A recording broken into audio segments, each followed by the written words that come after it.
welcome to another exciting edition of the Beatcast. I almost had that right. I forgot to pull the audio out so you could hear the intro. Not a big deal. No one's going to die because of that.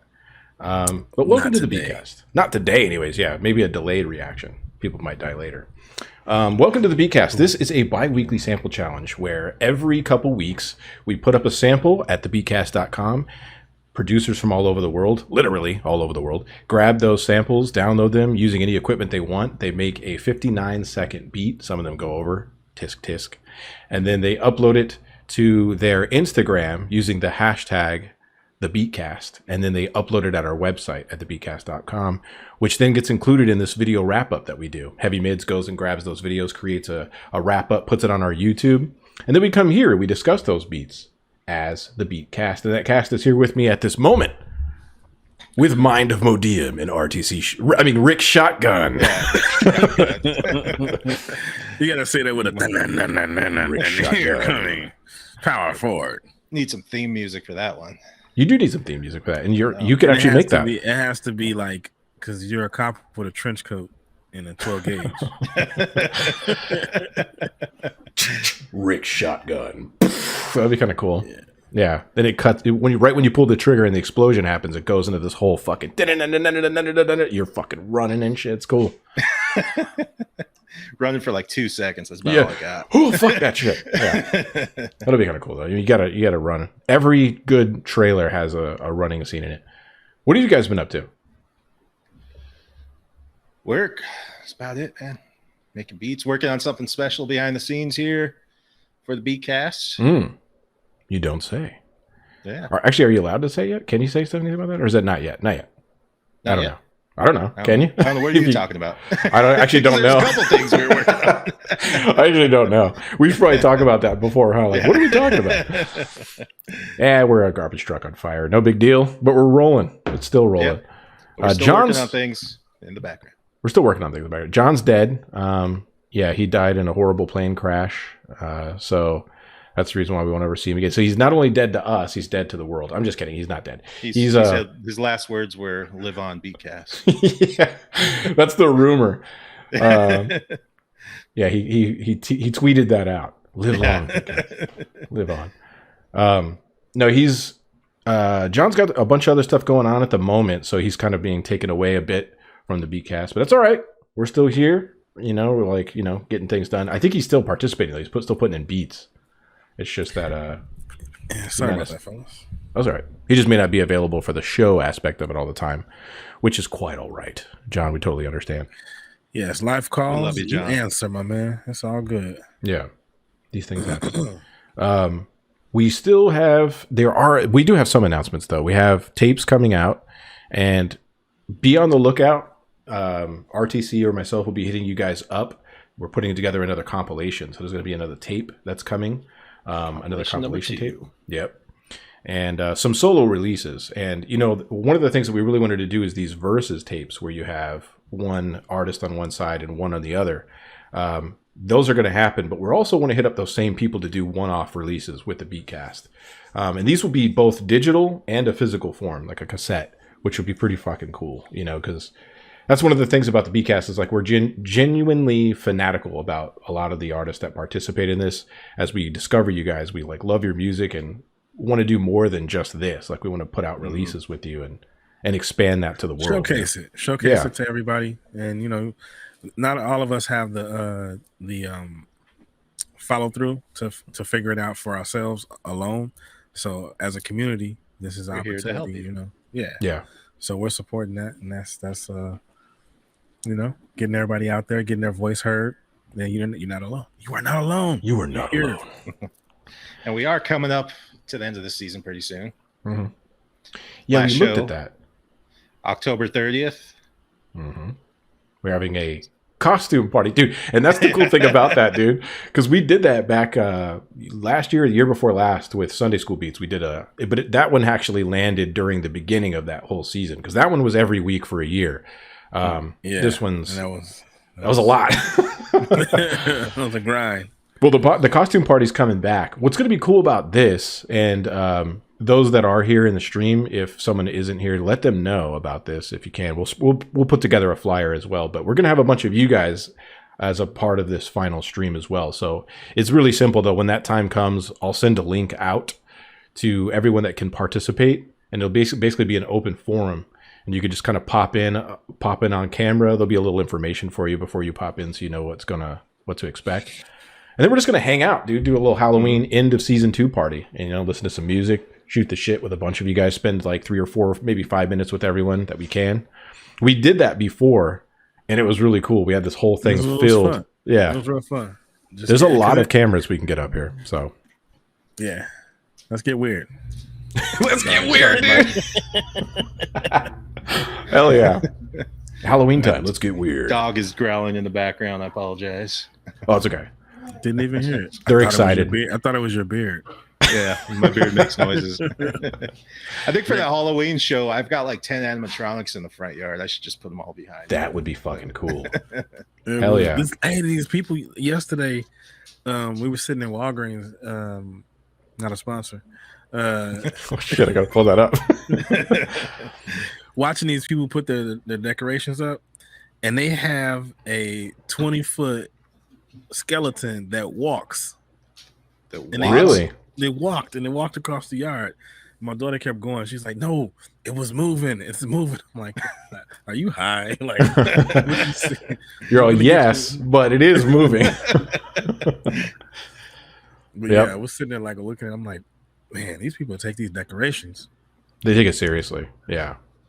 I did a little bit for Halloween than I do for Christmas. I bet you do. You're like a huge horror fan, though. This is tis the season for you. Yeah. I actually have my daughter's friend. She stayed the night a couple of weeks ago, and she called her dad in the middle of the night to go home. And it turns out, because she was scared about all the movie posters and stuff I got up in the house. Shit. I didn't even think about that. It's people being ripped in half and shit. I don't want to do this. Nice one. Rick Shotgun strikes again. It makes me laugh because I know that, and because I've had to pick my kid up, and I've had somebody's kid need to get picked up throughout the night for whatever reason. Yeah. And it's always funny because it's like after the fact, it's like, you want to share it with somebody, and it's like, well, what did you do? Like, yeah, to that kid, How did you mess this up? Right. As always, we're brought to you by Mixwell, mixwellworldwide.com.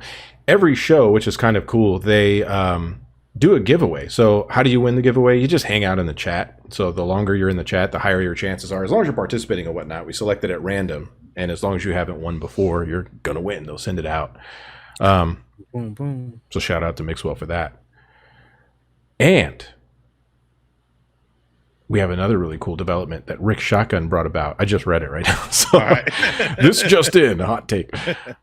Rick Shotgun landed us a cool. If that's what we were talking about earlier. Oh no, but that is. We should talk about that. Yeah, let's talk about that. So you have a really cool development for our producers. Yes. So for like the last year and a half or so, I've been doing some stuff with the Serato, just beta testing and stuff like that, and working. And the guy I work with, some of their I was talking to him about the show, and they're really excited about the show, and so we want to tell them what we're doing here. Yeah, let's do it. Okay, so we have in conjunction with Serato, we've got a giveaway for you guys. We have a 12-month subscription for Serato Studio that will license for Serato Studio that will be given away. Hell yeah, dude, that's tight. So how do you win? So how you win? So so for any producer that because I don't want to call them beat makers anymore. For those on the Discord, join our Discord. That was a whole debate. Yeah. It's like okay. For all you producers out there, for anyone who submits a beat for the next challenge, and you're on live for the next episode on October 16th, you'll be put in the running to win this live on the show. Just like how we do the Mixwell giveaways, it's going to be the same thing. But the criteria is you've submitted a beat and you're watching live. Hell yeah. Next week. So shout outs to Serato Studio for doing that. Everyone at Serato. And shout out to you, Rick Shotgun, for putting that together, man. That was awesome. Yeah, that's right, dude. Fucking killed it. I'm pretty excited about that. And for those that I don't think there's too many people out there. A lot of people use Serato But this is actually for their Serato Studio DAW, which actually even has the Serato sample capabilities built into that. It's really awesome. I love messing. And being able to do the beta testing. It's kind of cool to see all the things that they have planned to come out. Nice. Hell yeah, that's good stuff. I like it. That is. So that being said, and getting into the whole beat thing, I feel like I'm forgetting something else I was supposed to mention. But that's all right. Oh, I got my Beatcast shirt on. You do? Let's see it. Yeah. You're all. I'm wearing the Mixwell shirt. Oh, you got a Beatcast shirt on too. Both of you guys do. Yeah, I got my Beatcast. Yeah, nice. You can get those. Oh yeah, that's the claws in the machine one. That one's tight. Yeah. Yeah, you can get both of those shirts right now at thebeatcast.com, which is a great way to support us because we don't ask for money to participate in this. Get a hat too. Get a hat. I got the hat on. Dope. That is dope. There's a lot of cool shit there. I still keep the stickers on like it's 97. I noticed that. I was like, that's kind of cool. Okay, you brought it back. All right. I just can't do the snapbacks because my head's so fucking big. Like it's literally You're on the like final button. holding on to that last snap. It's like, Maybe we'll have to do some fitting. it's making noises. Yeah. I got into snapbacks. I found a Bulls hat because it's my favorite team, so I had a Bulls hat, and it was a snapback, and I was like, I gotta have it though. I gotta have it, and I ended up like, okay, snapbacks aren't bad. I like snapbacks. I bought a few more of them. Yeah, they grow with you. You know what I mean? They expand you with you. Can't. Yeah. It's so unfair. That's okay. Hey, so look, the way that we do this, right? We're going to bring in our guest and we're going to chit chat with our guest. But when we get to the beat portion of it, we play them at random. So if you're watching this, the replay after this on YouTube or whatever the case, and you're going to participate, you put your beat in. We just play them at random. And for time, we'll choose 10 to 15 beats that we'll play unless we reach our sub goal, which is right here. You can see it at the bottom of the screen down there. So if we reach our sub goal for that episode, then I think we're at 26 subs right now. So if we hit a total of 35, then we'll play all the beats. We'll go along and play the entire thing. To that effect, if you want to support the Beatcast too, like you could buy merch, obviously, but another great way is subscribing here. And the cool thing about this is that if you have Amazon Prime, you actually already have a free subscription to the Beatcast, which gets you the emotes and all the other private chat and all this kind of stuff. So all you got to do is just subscribe with your Amazon account. You just go in when you do the subscription, it's all there for you. What sucks is they take that money from you either way. So if you don't subscribe to us, every month they'll take that same amount. So don't give it to Jeff Bezos, man. Give it to us. He has enough money. Trust me, we checked. So other than that, though, we'll dive into those. I want to give a shout out to Off Grid for subscribing, and these are two that happened during the time we were in between shows. So thank you guys for subscribing or following, either way. But without further ado, do you guys want to bring in our special guest, to discuss life? Sir. Ladies and gentlemen, put your hands and your feet together for none other than get up and clap that. Clap what? That thing. What? Not a sponsor. Put your hands together for Mr. Watson. I'm the only one clapping. And I thought you had. Everyone get your dashikis ready. Let's do this. I thought you were actually gonna have a clap. You were gonna play in the background or something. Like Oh no, I don't have a That's what clap. I was waiting. I should have a clap. I don't have one in here. Do I have? I was like, oh, he's breaking out some new shit. I don't. Not the. Hey. Yeah, I'm clapless. I looked into it. No Turns out claps. the results are negative.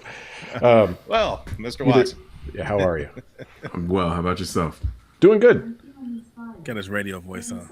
Go ahead now. It's my light skin powers activating. I'm just trying to find my balance. Dude, that was weird. Like the Alexa thing started talking in the middle of all that. That's how hyped the house has gotten for the fact that we've got you here. Every Set time that I'm shit involved in something, I break it. So Yeah, that my sound went out. He brings Mercury in retrograde with him. Yeah, dude. yeah. Don't be doing that in here. Don't you All my retrograde. kente cloth energy. That's what that is.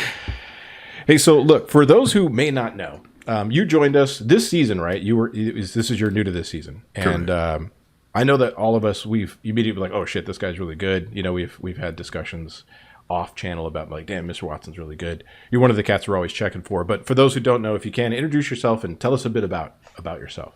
I go by Mr. Watson. Real name is Dellvon Watson. People destroy that name all the time. Anyway. What do they say, like Dellvon or something? Man, that's what I said. It's Devlin, mind blowing, right? Devlar, any wrong letters and words that you could put in a name that don't exist, they do it all the time. They got it covered. So, yeah, it's insane the things that I've been called. So I usually just tell white people that it's Dell. It just makes life. They're all, I know easier. Dell. Yeah, he's good. Exactly, yeah. I'm like, I said it the white way. And that's the joke. Like, I'll just be like, yeah, it's Dell like the computer. And then they're like, oh, yeah. And it's just easy then to remember. Then they do the, dude, you're getting a Dell. Yeah, like, I get the finger guns and all that. So it's just the easiest way to do that. Yeah. But yeah, I started, I want to say, I got interested in music in like 03, 04. I started trying to execute in like 2005, and then 06 is when I officially like started with Cakewalk, and then that progressed straight to FL, and then I rock with FL and basically the entire time. In 03 and 04, what was it that was inspiring you to like take that step from like a listener to a creator of music? That's a very good question. I want to say that it was my dad, honestly. My dad didn't really listen to like a lot of newer music. Like for example, like in 03, he bought Lab Cap in California from, Farside. Yeah. And so listened to that religiously, and we're talking 03, like that was back when like Nelly was popping and, like Murder Inc. and all that. So like, he didn't really listen to that type of stuff. And I mean, like, we would listen to the radio and things like that, but that wasn't like that wasn't what he was playing. He was playing Tribe. He was playing, Farside. He was playing Mos Def, like Black on Both Sides, things like that. Your pops is like more like our age then.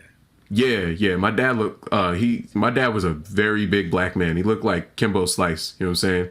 So, I don't know, man. Like, that's what he was listening to. So we didn't really listen to like a lot of the newer stuff, you know what I mean? And then my mom listened to like country and R&B and things like that. She's a very little white lady. So that's like, I kind of got a little bit of everything, you know what I mean? But that's like what I was chasing, like a sound, if that makes any sense. You know what I mean? Like, I wasn't so much into like the radio stuff. Like, I didn't like, I wasn't a fan of Chingy.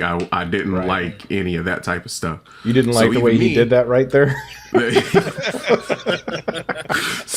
So, like, even during that time period, man, I would take, like, Brand Nubian CDs to school with me and my Walkman. You know what I mean? Like, I was listening to All for One, and things like that. So, I really wasn't into, like, what everybody else was. And so, just hearing different things and trying to find something different, you know what I mean? Something that was more like the things that I like to listen to. So I actually started by getting sound recorder on, like, we had like an old Windows 98 computer. And so I got like CDs, and I'll give you an example. I very vividly remember we had a sampler CD that came with something.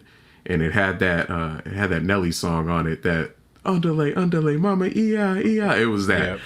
And there was a part that was open, and I took like the drum part of it, and I was able to open a window in sound recorder.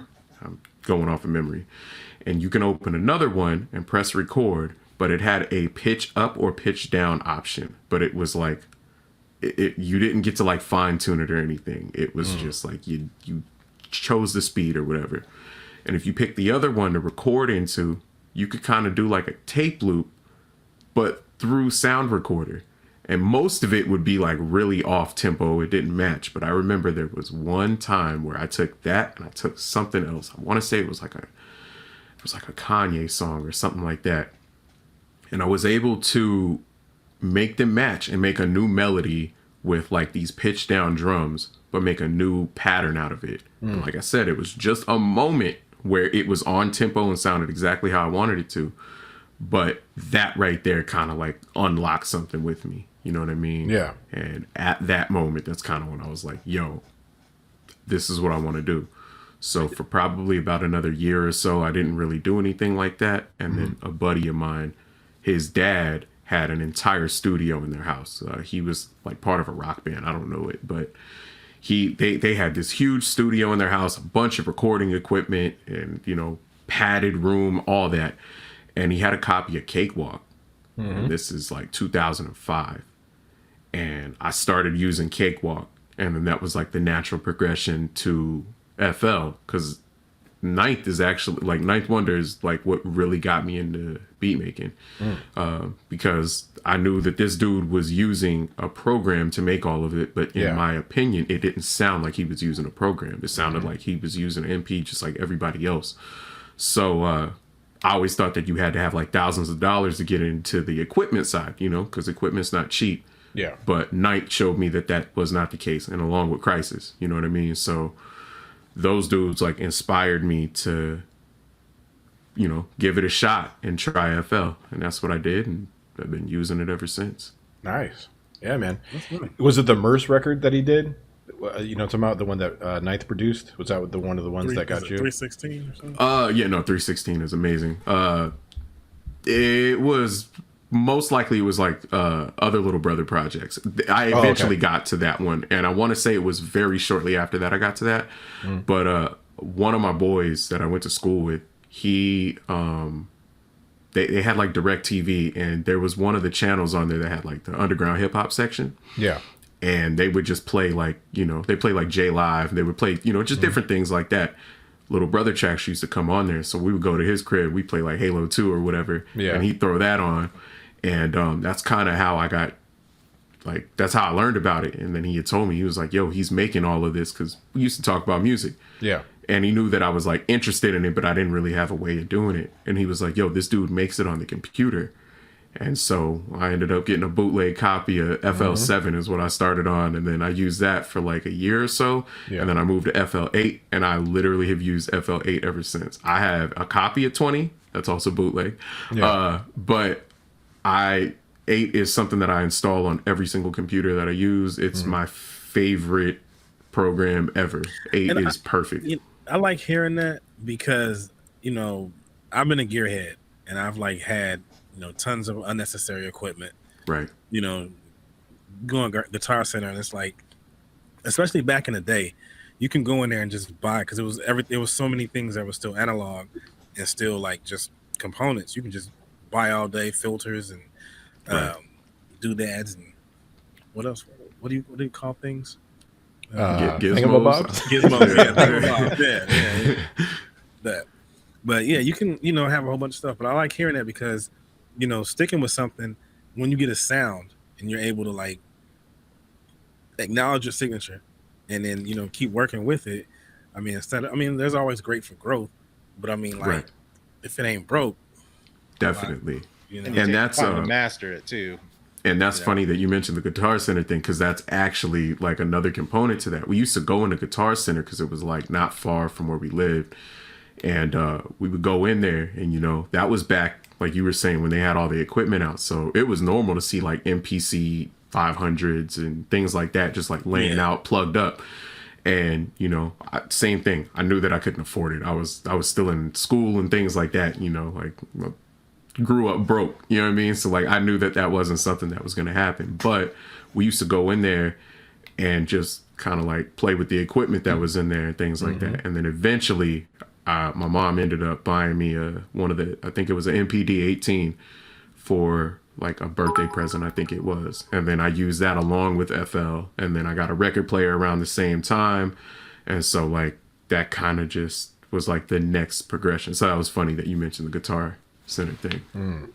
Yeah, Fruity Loops was always my saving grace back in the day when I was younger making beats, because it was like, you know, when you had to sell some equipment to make rent, you know, you still had that crack copy of Fruity Loops. Beats, you know? 100%. And that was the thing, man. I used to just save it. Like, this is back before like floppy drive, or before flash drives were like the prevalent thing. So I used to burn CDs with like FL7 or FL8 on them, and I would just keep them around somewhere. So that way, like if the computer stopped working because LimeWire gave it AIDS, you still had that around. You know what I mean? So, I wonder if Fruity Loops has got to be one of the most pirated, not just music software, but like software. 100%. It has to be.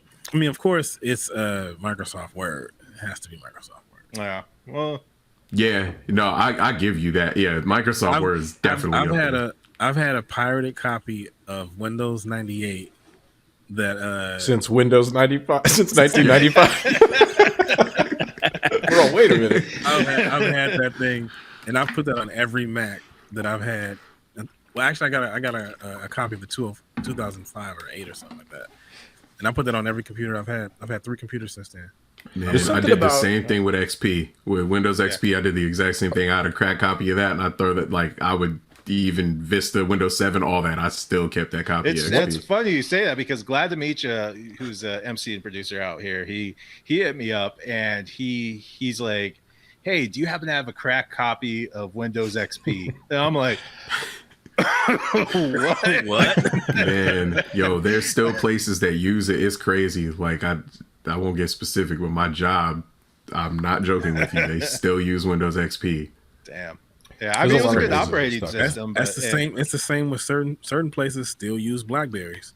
Yeah, man, it's a trip. Stuck with it all the way through.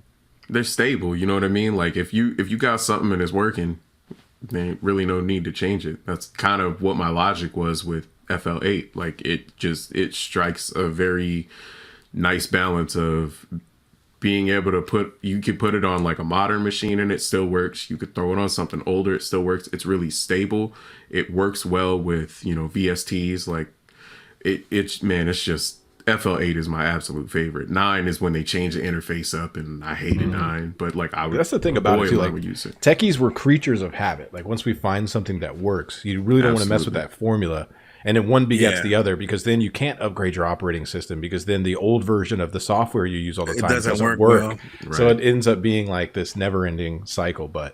And it's also like a relearning thing as well, because, it moves things and, things look different. So you don't have the natural, like, oh, this is where I was going for. It's the thing that I fight with FL20 on. And I've been using 20 for a little bit now. But it's the same thing, man. Like a lot of times, I'll be real with you, I will make something in 8 and then export it to 20. That way it automatically does the things that I need it to do without me being able to find it. And then I'll save it as a 20 project after that. So we were talking about Merce for a second earlier when I was talking about the Ninth Wonder record. Merce famously had moved to Tucson for a certain point. And from what I understand, you're from Tucson, am I right? Yes, sir. So you're from Tucson originally. Like, Tucson's a wild spot, man. We've talked about it a couple times on this show. It's a crazy place. It's like very Adobe Gothic. You know what I mean? It's got like this mixture of shit going. Dr. Mommy says, hey, me too. By the way, shout out to everybody in the chat. Dr. Mommy's in the chat. Vargas, Pete's Homegrown Beats, Zilla. We're in the chat. Gigi's here. Bree's in there. Fuji's in there. Fuji's actually at my house. He's like somewhere in the front room. He's the guy. The dude that's 7STM. So shout out to everybody. By the way, before I continue there, I think there's like 13 people here, but it never tells me the accurate number. But if you guys, whoever's watching, if you can, could you take a moment, grab your phone or however you're watching, and share this out so we can get the word out? I always forget to say that as before we start. Like, hey, can everyone share this broadcast with everyone so we can expand? But anyways, back to Tucson. That might be the horn that you're hearing in the background is one of the trains, the famous trains in Tucson. Yeah, I apologize. You're probably, I know y'all are hearing the train. I know the trains from Tucson, yeah. I've been out there quite a bit. There's some really cool cats out in Tucson, but Tucson can be very wild. Can you give us do you have like a crazy Tucson story that you can give us? Man, this is going to be really dark very quick. I promise I'll lighten it up after this. I saw someone get killed when I was 8. Oh. Well, yeah. I'm sitting here laughing about it. I want to warn everyone. I've got a very dark sense of humor, so like I can laugh at things that are been through a lot. Anyway, if you follow him on Instagram and watch his stories, yeah, you'll pick up on that. I'm gonna get canceled one day. I'm telling you, it's gonna happen. I'm gonna end up like Freddie Gibbs. They're gonna shut down every page of mine that pops Why up. did you post this week? They banned me. Yeah. Sorry, y'all. But no, man. So I've lived in terrible areas in Tucson. One of the areas that I grew up in was right around Cholla High School, if y'all know, by A Mountain. Y'all know what I'm talking about. It's right down the street from the jail, all that. Anyway, I grew up over there. There was a park right across the street from Cholla, and this was right around the time they built the basketball court there, because if I remember correctly, that basketball court got built around 2000. So this is when this happened. That area is like very gang related. You'll be there in about 15 minutes, okay? So it's like a... Sorry, go ahead. No, you're good, man.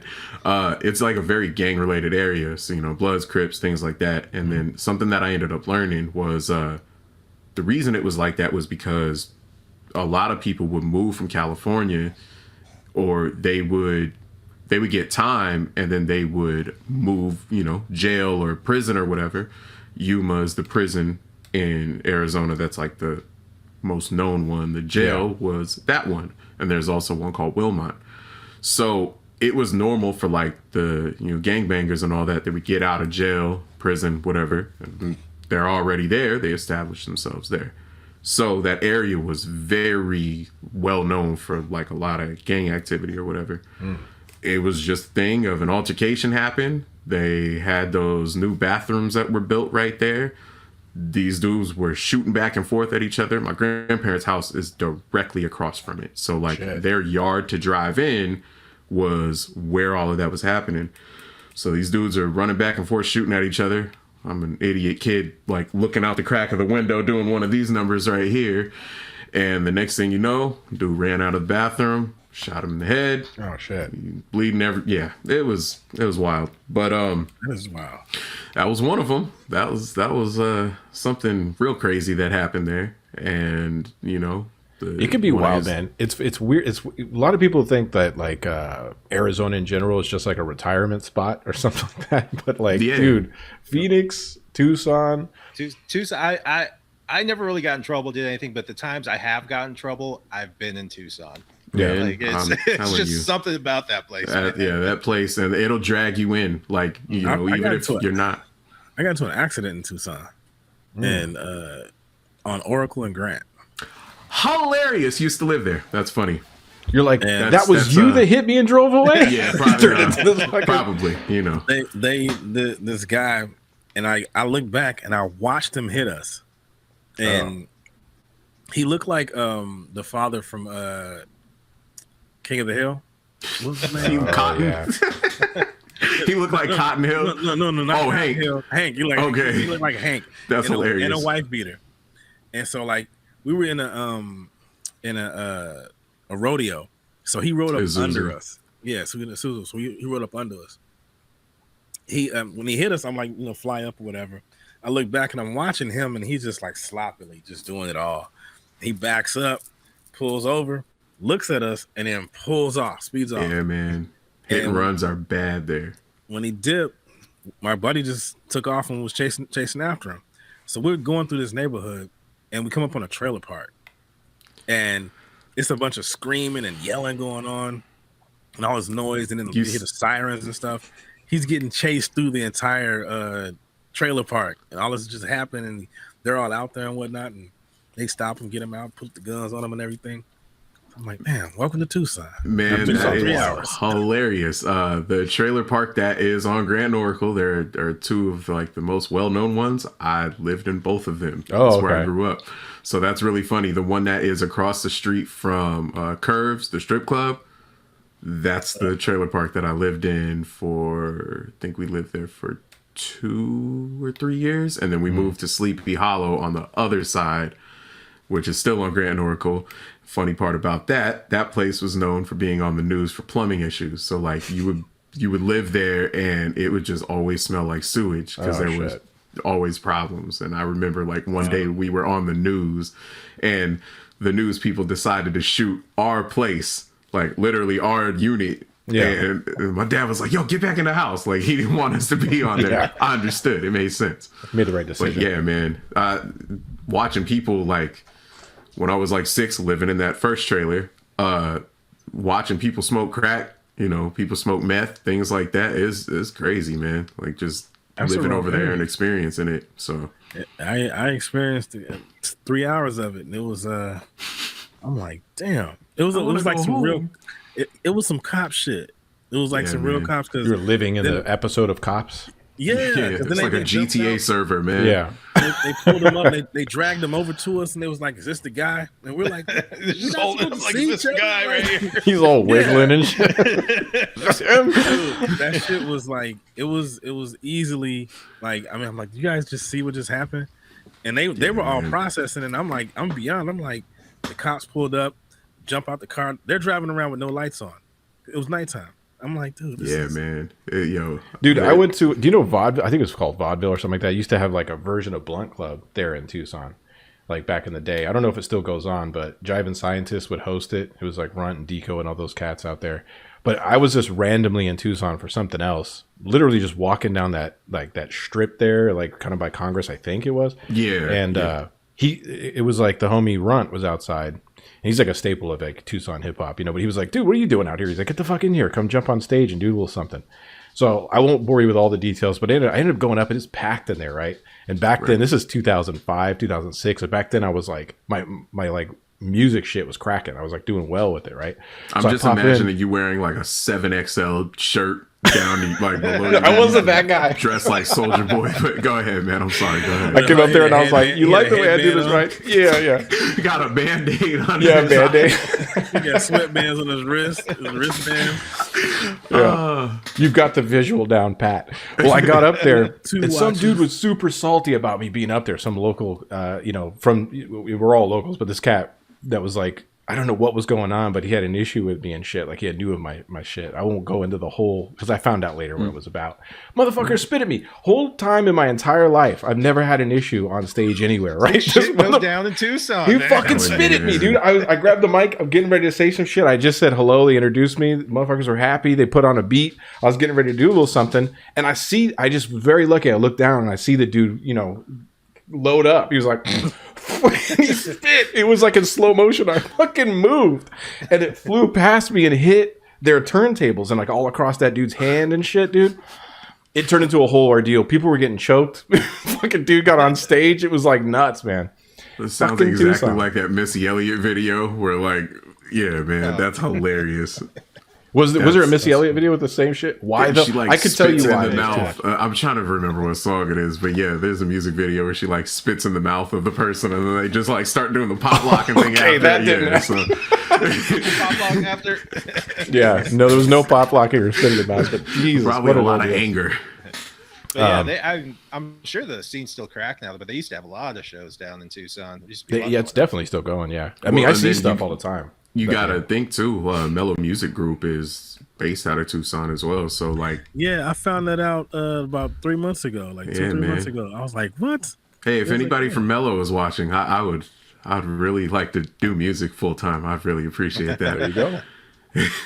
Dude, some of the best music in the Southwest, in my opinion, comes out of Tucson. That's just, I feel like those dudes there, those women there, those people there, they're like killing it, dude. As far as their talent is just, I don't know what the fuck it is, but they have a great community. They support each other, and I like their attitude. Like, they're not like, they don't give a shit where you're from or what you're doing. They're just like, that's cool. You, no. Yeah, they'll fucking spit on you, dude. They'll spit on you, run into your rodeo, and drive into a fucking mobile home. Yeah, man. No, I think one of the things about it is Tucson it's not a very big place, but it's very dense, like population.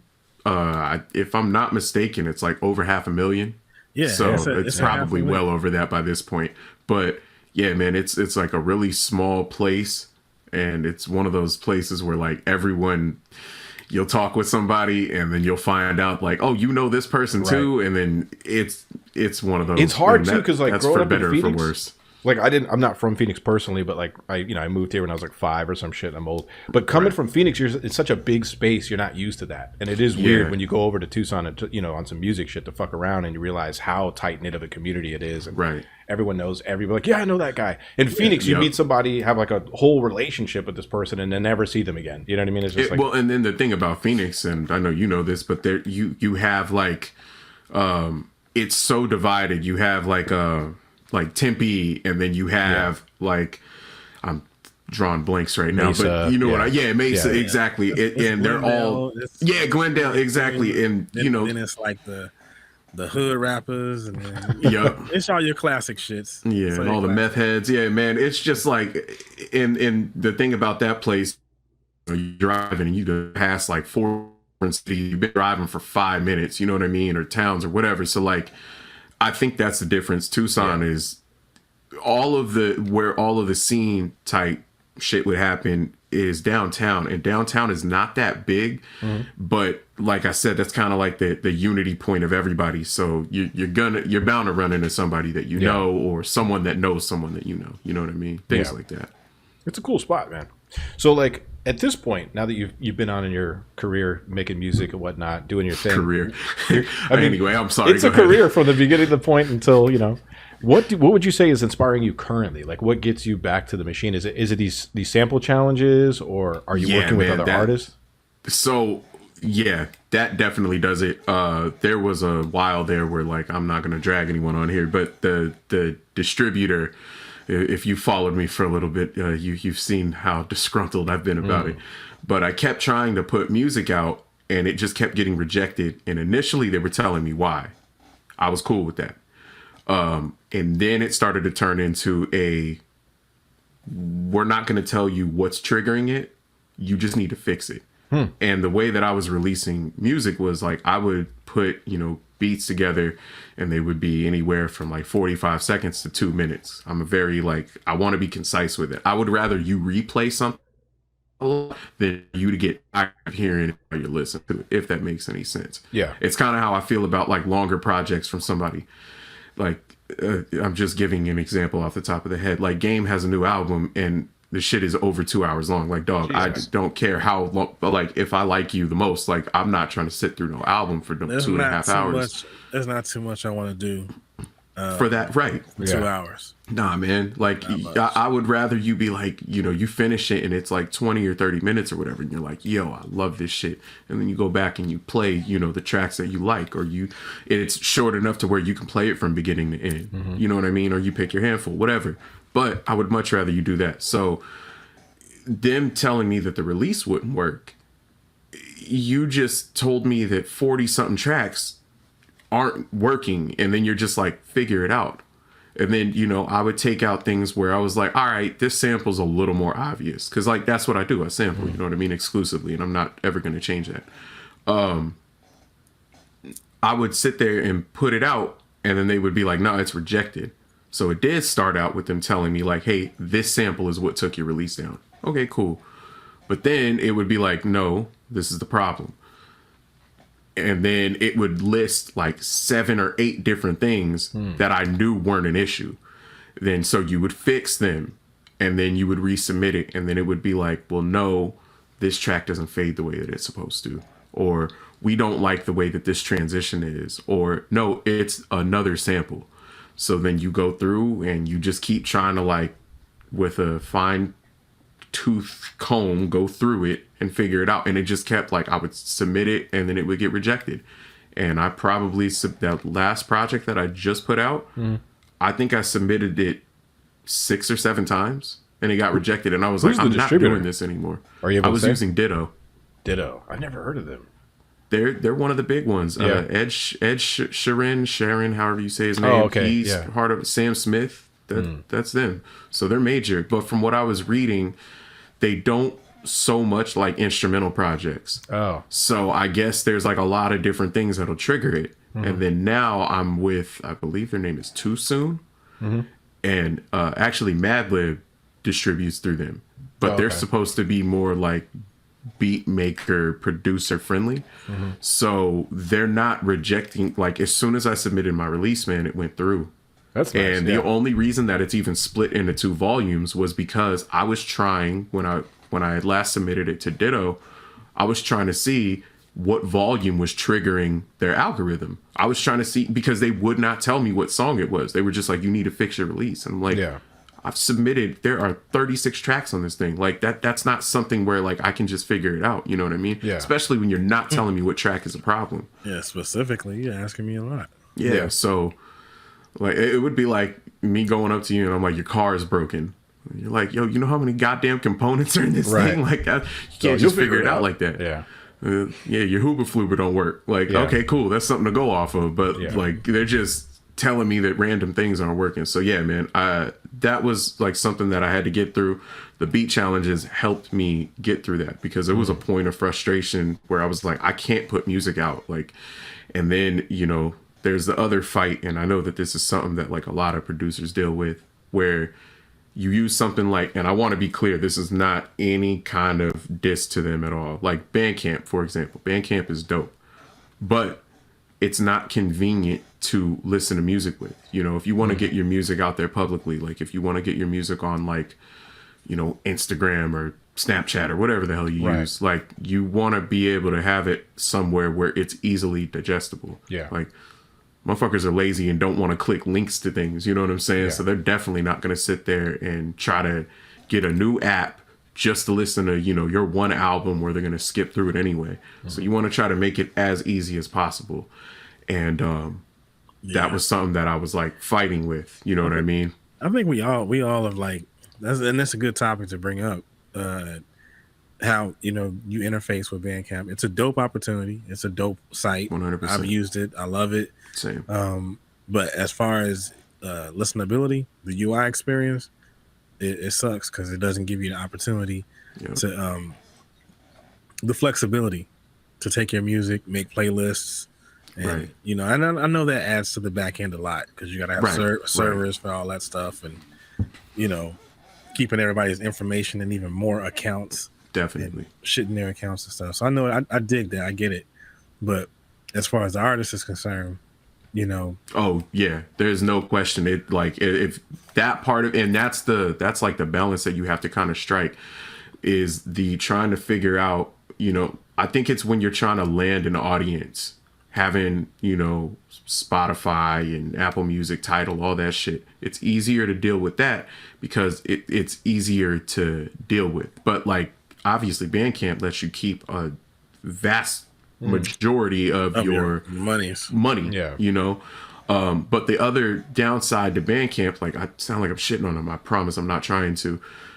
They'll limit how many times you can listen to a track from somebody. Like for example, there's knowledge songs that I've listened to on there where like it won't let me go back and listen to them if I'm signed in.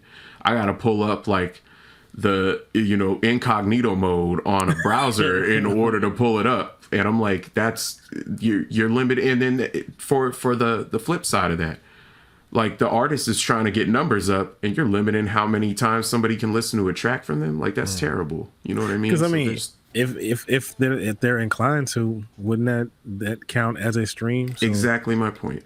You know, you can have a good 20,000-30,000 on Bandcamp and be missing out on a Is gold, that a gold because they're at that point they're making you buy that track, or is because I think that's said on a lot of the artists' end too. But I mean, what I never listen to Bandcamp. Like I use it, I'll support someone's project, buy it, but then I'll go listen to that on Spotify. Usually they have it on Spotify. Here. I won't, but I'll just buy it, and just because I know they're getting their money that way. They're getting pennies, you know, through Spotify. So once I buy their project, you can pull it up through your like Apple CarPlay, and you can actually listen to all the library of stuff that you've purchased pretty easy in the car because the app is inside of it. It'll pop up if you have it on your phone.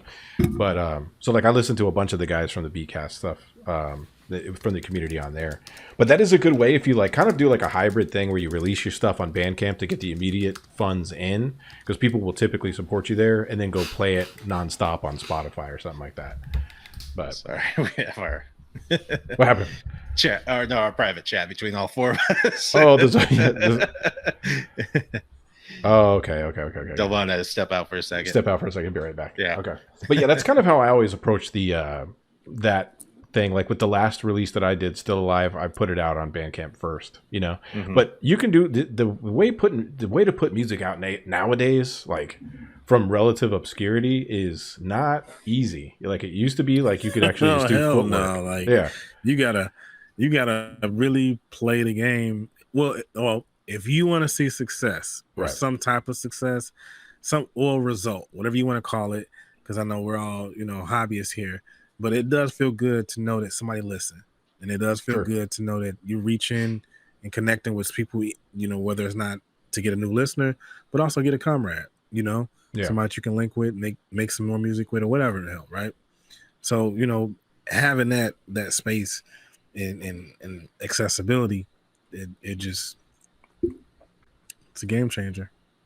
Well, Spotify makes it easy for me to listen back to my old stuff. Yeah. I just use it for my own personal. I feel like wherever music is most popular, you know what I mean? There's going to be some hatred for it. Because I remember when iTunes was like a big deal and everyone hated iTunes. They were like, man, I'm not fucking with iTunes. On iTunes. And true, TikTok is a thing now too. Vargas, is that who said that? Yeah. TikTok's a thing. You can put your music on there. I do a little bit personally. I put some of the snippets on there. And you were greasing the wheels too, because you were doing all those remixes. Is that what it's called? Oh, with other people, yeah. I would go rap on a producer's thing. Yeah, that shit works, man. If you were generating some shit. Yeah, it's just basically just building interest, some sort of momentum. Just coming from stagnation, basically, or there's like 0.1 either way, you're going to have to do some sort of like digital legwork nowadays. I'm used to the days when you could just go outside, just go book a show.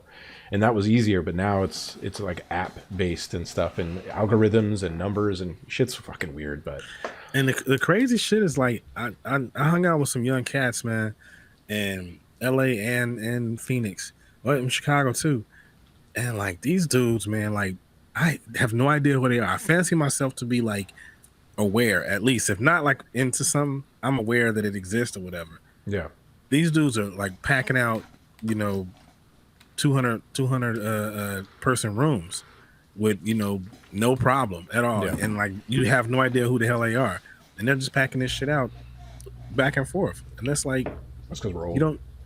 Yeah, right. Hey, speaking of releases though, so going kind of back into what you were just talking about. So your most recent release is called "Breaking Stuff to Look Tough," and that's Volume 1 and 2. Can you talk to us a bit about that project and where we can get it? Yeah, so it's available on any streaming platform that you guys use.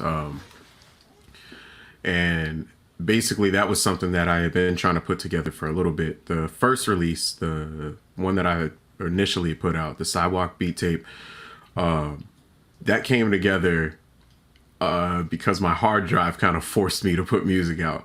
So I don't know if this happens to other people, but it happened to me a lot.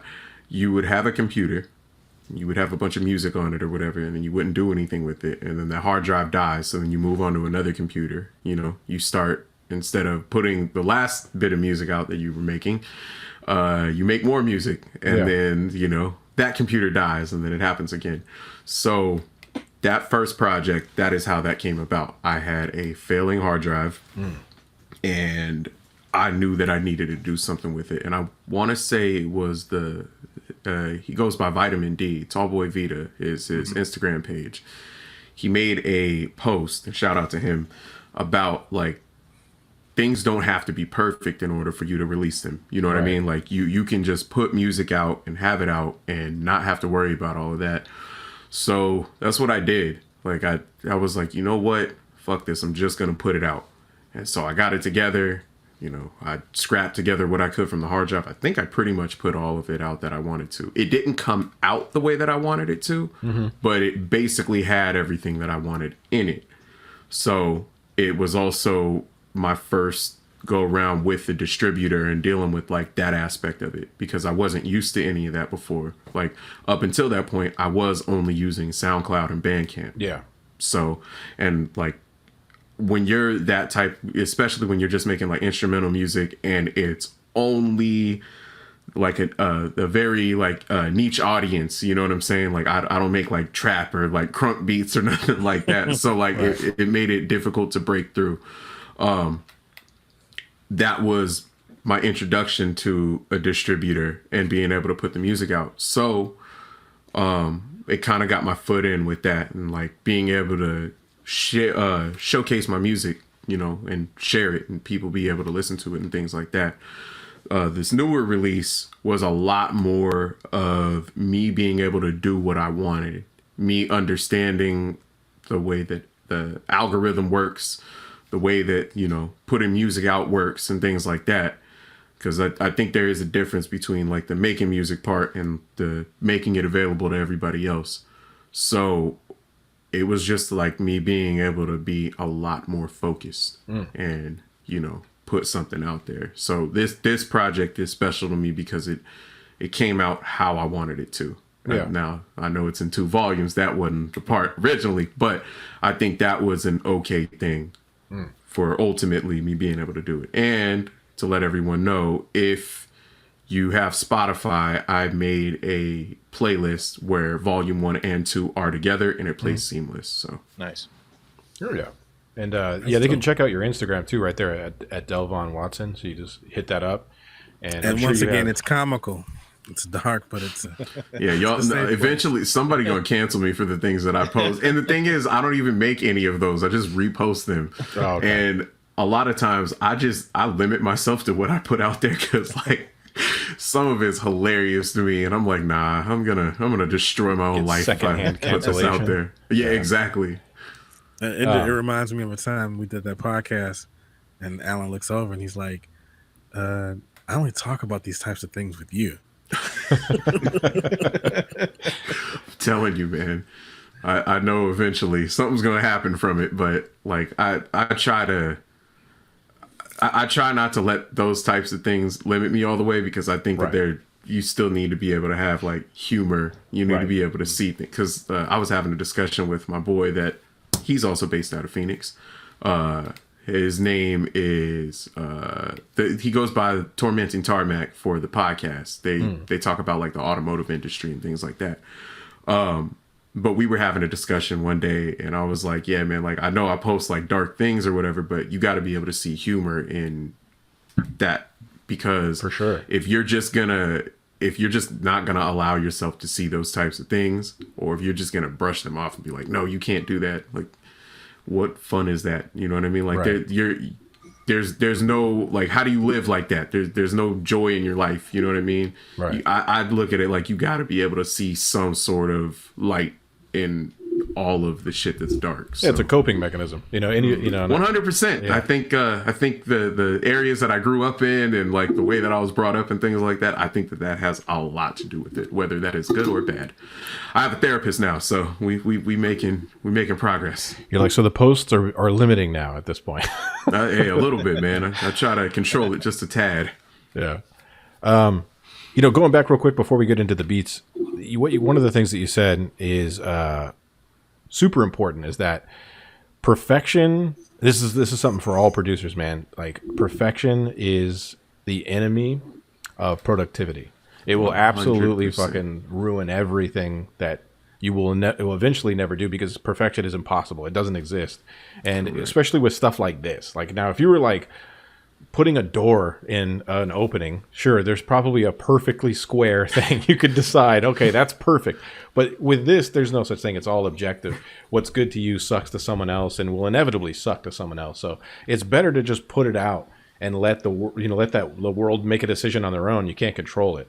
That's the hardest part about being vulnerable enough to release music, is being vulnerable enough to release music. So there's some vulnerability there. Go ahead. No, you go ahead. I think there are 2 components to that, and you brought up excellent points. The first one is, at the end of the day, this is the internet, meaning that you will never be able to satisfy everybody, and that should never be your focus. Yeah. The second part goes back to what you were saying, and I have a very quick story about shooting myself in the foot twice. The first one is, there was one of my boys lived in Tucson. He was working at the car wash right around the corner from Grant and Oracle, and he had met some guys that were working there. I won't say their name, but at that time, we're talking like 2008, 2009, they they were doing pretty well. Like they were well known. Some of their songs were getting played on the radio and things like that.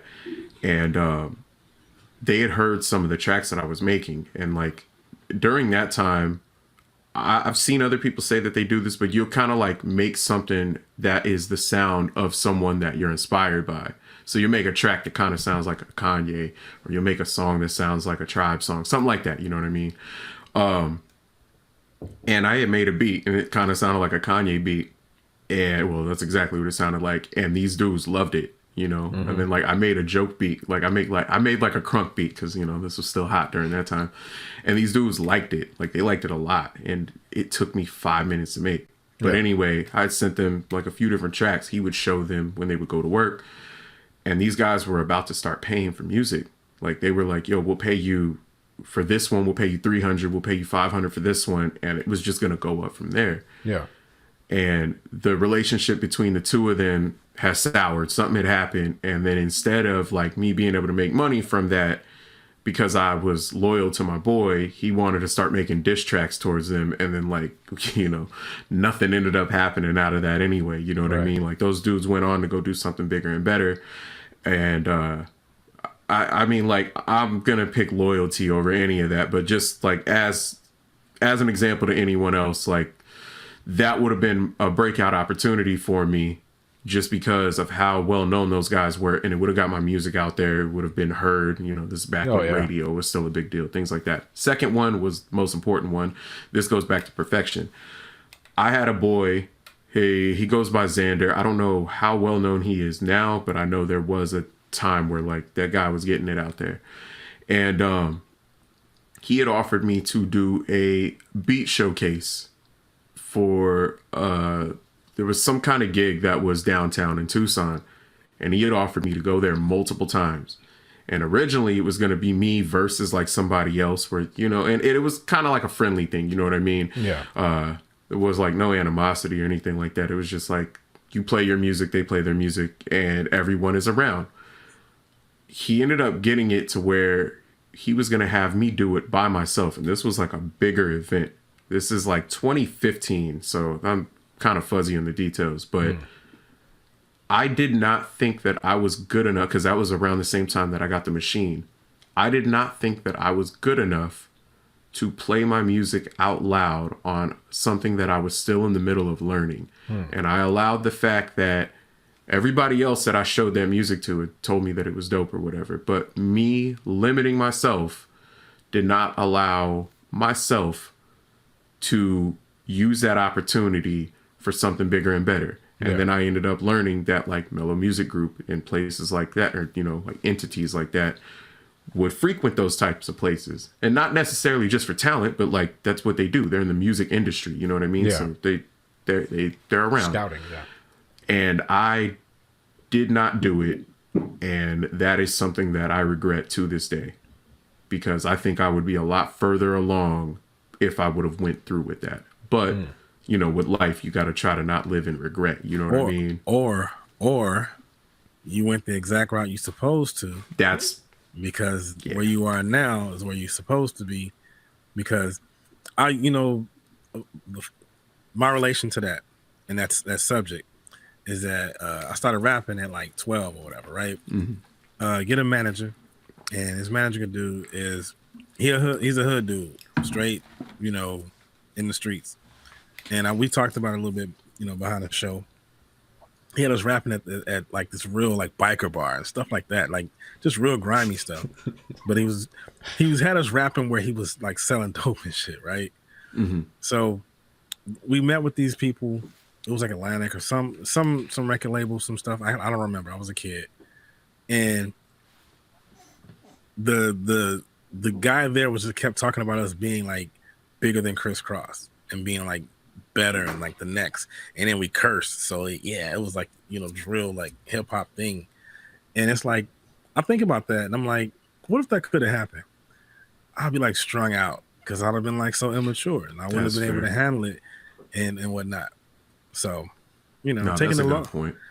You got a story to tell. Taking the long way around gives you a story to tell. So now you can write a book, become a best-selling author, because you got a story to tell. And the reason that I brought that, no, that was a good point. The reason that I brought that up is just if I would have allowed myself to do that opportunity and not think that I wasn't good enough to do it, that would have been something where even, let's say nothing did happen from it, it would have got my name out there. It would have given me the feel for like performing in front of a crowd, things like that. So my word of advice to someone coming up or someone that's newer to it or whatever, like, man, take the opportunities. You know what I mean? Yeah. And if you feel that it's a good thing, because like, in my opinion, I don't believe anything bad could have come from me doing that. Yeah, but like in your case was definitely different. Something absolutely bad could have come out from that. You know what I mean? It was looking like Smokey from the PJs out there. Like that wouldn't have been a good thing, man. It was some real dark people to be around, to be 14 years old around. Right. You know, not the right crowd. But you know, I'm a big appreciator of the story. So you definitely. know, we all got something to contribute. You know, because our experiences are unique and they're relatable. Right. And, you know, this is about. Absolutely. That's one of the cool things about the Beatcast. Yeah, the whole community is like, it's almost like a testing ground. It's like a space for you to come in with like-minded musicians, as well as people who aren't musicians, who just like dig what we're doing and check this shit out. And it's not really a safe space, but it's like, it's not like a safe space for people. No, it's a safe space. Bring your art, bring your vulnerability, come share it. We're not going to tear you down. You're not going to get ripped apart. We don't have Timbaland on here. Yeah, Timbaland isn't coming to tell you get the fuck out of here. No 4 seconds of your beat and we're like crushing you. You can. It's basically it's a love. Yeah, it is. So it is safe in that space. You're not going to get destroyed. You're not going to get made fun of. Yeah, it's just it's a spot to get better. It's a cool spot to go ahead and get better real quick. Actually, we'll make fun of you personally, but not your beats. Yeah. Occasionally, this funny thing on his lip. Yeah. What the fuck is that? Though. Yeah. I'll make fun of your voice. You know, I'll do impressions of you. That's what I was getting at. It's like we're probably gonna tease you because it's like fucking that's the nature of the beast. Yeah, we're guys. That's what guys. Bunch of fucking guys. Absolutely. And you know, come check the Discord out. You know, don't be a stranger. Come fuck with us in the Discord. You know, come talk. We share out. There's a bunch of subjects in the Discord for whatever tool you use to make your music on, whatever VST or whatever. We have a subject for it. There's vinyl. We talk about records. John is like the resident vinyl head. So there's just the general conversation. Shoot your shit. You know. Yeah. And we share shit all the time. So like, you know, random shit. And give each other support. Like shout out to Leo. You got them school shit going on right now, man. Get them exams out. Is Leo doing exams right now? Yeah. Yeah, that was Leo in the Discord. Oh, okay. I did see that. I stepped back a bit. Okay. Yeah, he's got to do some shit. Well, shout out to you, man. He's dead. Good luck to you with those. Study your Googles. Study your Googles. Hey, so you guys want to get into some beats? Let's do it. Let's do it. Before we do that, the Beatcast is brought to you by Mixwell, the turntable and lifestyle brand going strong since 1997. MixwellWorldwide.com. 7th Street Media, digital solutions that connect with consumers. Beat Mecca Phoenix, showcasing and connecting music producers in the Phoenix metro area. BeatMeccaPHX.com. Grand Avenue Records, specializing in 7 and 12-inch vinyl records, CDs, tapes, gifts, collectibles, and more. GrandAvRecords.com. Yo, very cool. Thank you guys for supporting the Beatcast.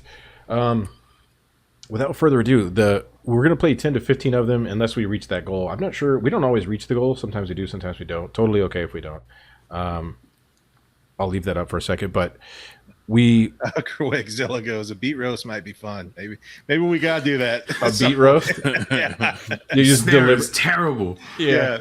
We'll just like submit our worst beats that we can. We'll just purposely, that would be fun. We should do like everything I make is avant-garde. Yeah. Roast beat sandwich. Very good. I like that.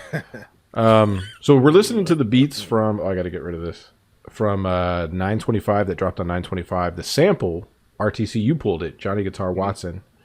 Any relation to Johnny Guitar Watson? Man, if so, man, figure out a way to get me in the industry. You'll help me out. Sample clearances is for life. I don't want to work on machines no more. I don't want to work on machines. I want to use the machine. Well, the track was called Things Change. Somebody else talked about this track and said it wasn't called Things Change. Did we get it wrong? It might have been a different title, but either way. I did pull it really fast. I mean, that was after our last show, and I pulled it, and yeah. No harm, no foul either way. Yeah. What'd you guys think of the sample? Did you dig it? I dug it. I thought it was cool. You guys saw me pull it. Like, that was the first record I grabbed. I was like, oh, shit. Yeah, you grabbed it right at the end of the stream. Dude, I thought that fucking sample was like chock full of all kinds of options. That it's thing really varied. There's a lot to it. It's meaty, mate. Pete says, oop, this side sample was nice. Pete, by the way, you won the Mixwell giveaway. Did you already win, though? I can't remember who won last time. If you won, just let me know, and I'll have it randomly select again. That's right. If you won, they snatching it from you. Yeah, give it back. Give it back. But I wanted to see, like, so who did you pick, Bree? I picked Pablo. Station. Pablo. Let's get in there. This shit is hard as easy. Tucson in the building, baby. True. Another Tucson cat.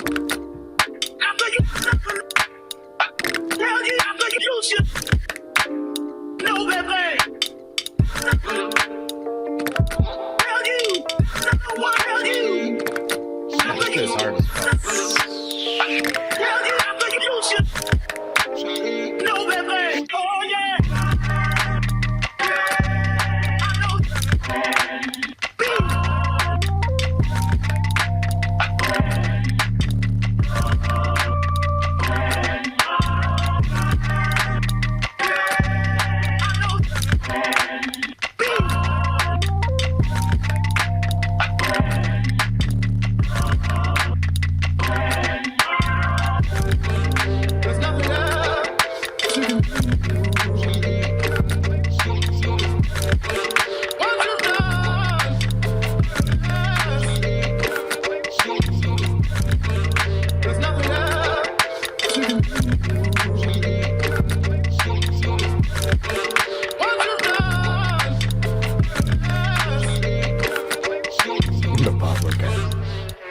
Trunk rattling bass right there. Yeah, that shit is so good.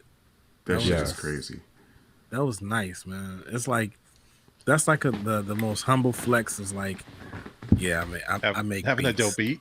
Yeah, you know what I mean. It's like, here you go. Here, yeah, I'm just gonna put this right here. You know? Enjoy this. Yeah, here you go. You cup the beat like this and let him eat out of here. You listen to my hand, like yeah. There you go. Now this one's interesting. The next one, now RTC, you picked this, and we have some issues sometimes getting the beats squared away from 88 sampling. I don't know. He's usually in the chat.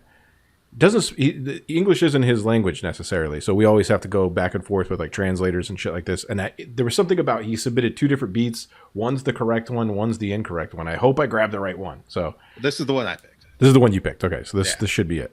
88 sampling.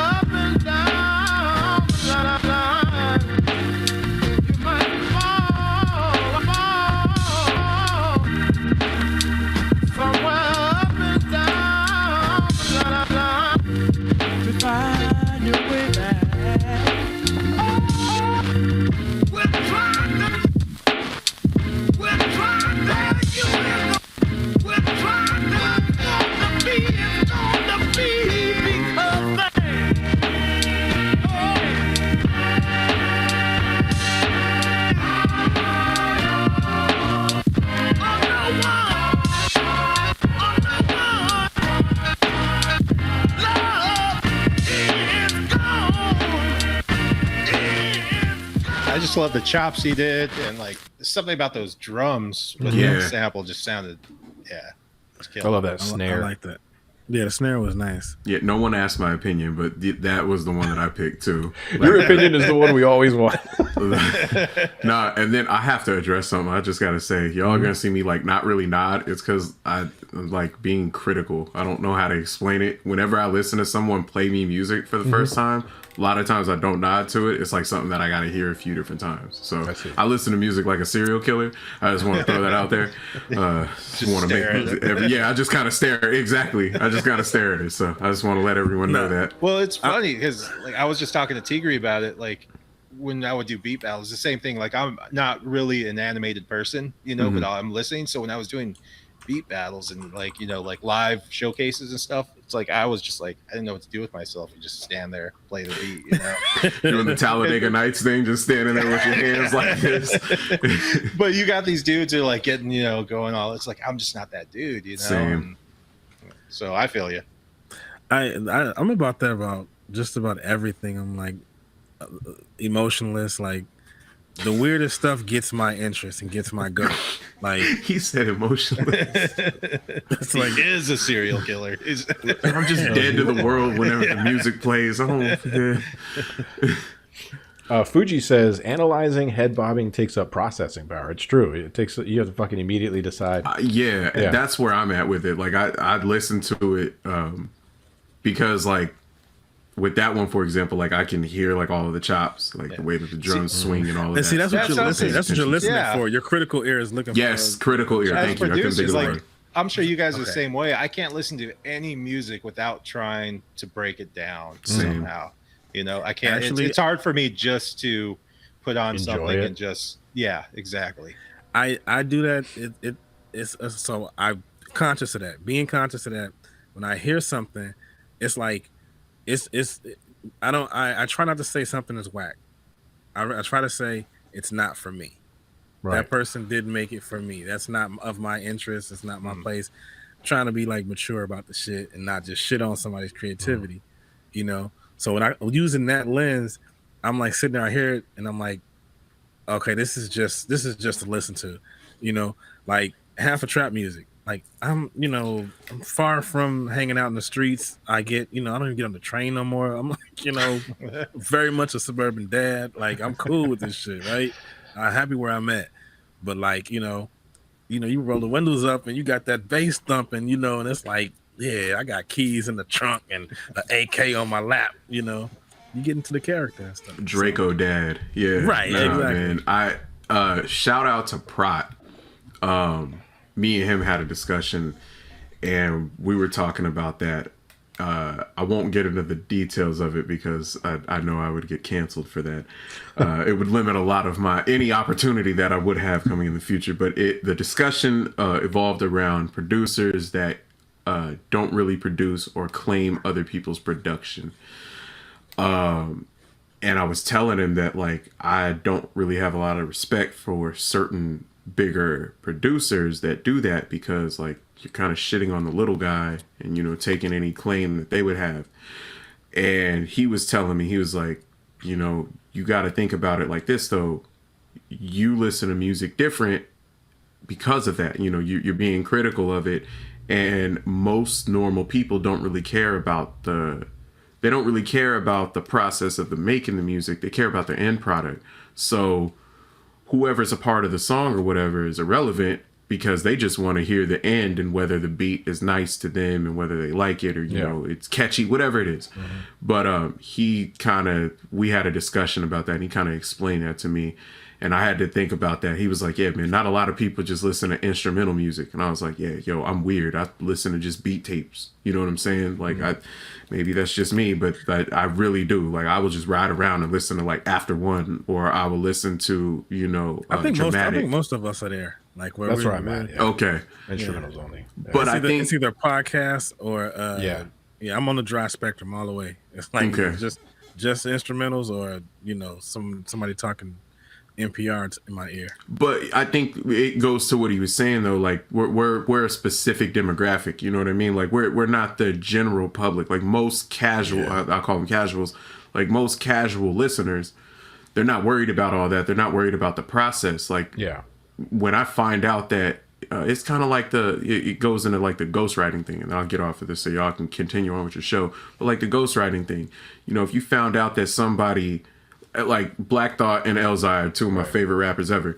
If I found out that like someone else was writing their music, I would never look at them the same. Now it's different than if they're in the studio with somebody and someone's like, yo, you should bring this up or you should talk about that. That, in my opinion, doesn't count as ghostwriting. Or, you know, what about but like, what about this? What about if, because it's hip hop, you got crews and whatnot, you got people around you. I employ my buddy to write rhymes. So he's a co-writer on everything, so that he's not just hanging out and being, you know, he's actually got a job. He writes rhymes. What about that? Is that okay? see, that's like that becomes like the murky water that you were talking about. And I think that in cases like that, it's not such a bad thing. But there are cases where like I'm more so referring to like reference tracks. You know what I'm saying? Yeah, where someone is literally reciting an entire song from somebody else and claiming it's their own. We won't get into that, but I just, that's when I look at it funny. So like if I found out that, you know, Black Thought didn't do that, like I would be like, come on, man. Like I don't know. That's when I look at it a little bit different. It can be tough for sure. The next one I'm pulling up, my choice of the week. You guys know this guy. That's all right, though. I'm gonna get those motherfuckers.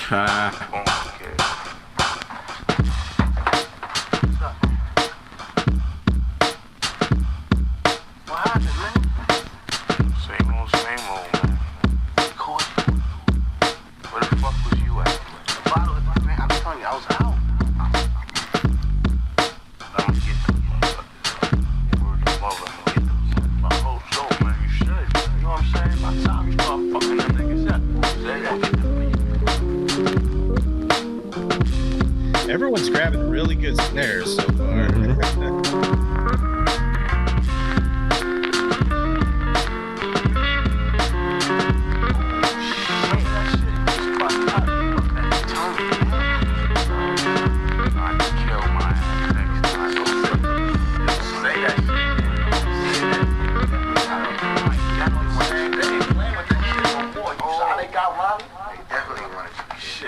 Check out, I got some tunes for y'all motherfuckers right here. Digging the shit out of that, Dope, man. man. So what'd you think of the sample, man? Like how was your approach? Was it easy? Did you jump right into it and have something, or did it take you a minute? All right, y'all. So this is gonna. I promise. I'm not trying to sound arrogant. As soon as you guys did the drop, I made that shit on my work break in 15 minutes. Nice. So it was just a layup for you. That sample was just I knew. there. Okay, so the sample, I've heard it before, but when I played it back, I knew immediately what I wanted to do with it. I try, and y'all have talked about this before. I try to make sure that like I don't go for the obvious parts, because you don't want to do that. But then to Aubrey's point, like you had said this before, where sometimes doing that, you kind of fuck yourself over because you go into it trying to avoid something when you would have made something great out of that. But as soon as I heard it, I knew what I wanted from it. And I knew that I wanted to go kind of calm, because I knew that, like, I knew I wanted it to sound grimy, but I wanted it to be calm. I knew that I wanted the bass line to be the aggressive part of it along with the drums. But I knew that I wanted the entire aesthetic of it to be like laid back. So that's kind of where I went with that. And then the vocal sample, I'm sample snitching. Y'all get rid of me. That shit is New Jersey Drive. This is one of my favorite movies. So Was it Mouse? Was that his name? God damn it, man. I literally watched New Jersey Drive like last night. Mouse and what's it? Midget. Yeah, Midget. I was just spacing on it, but yeah, man. New Jersey Drive. That was I a love classic. that movie, man. You know what that really was, man? That was like it wasn't even a real movie to me, because it was just there was so many hip hop movies that just mirror that. But that was like the last hype beast type of hip hop movie. Because after that, everything else was just like the LL Cool J one with DMX, or the DMX one with So they just yeah, no, I get what you're saying. it just went into a whole different direction. No, that's definitely different. But yeah, man. Let's get these beats. Let's get some beats. Well, the rest of these completely at random. So they're just choosing them. They're all jumbled up in there, and it's like we're gonna play like 10 to 15 of them. Let's check them out. GG. Was it Gigi that had one that did something to the sample like a couple years back? Somebody posted that. He said,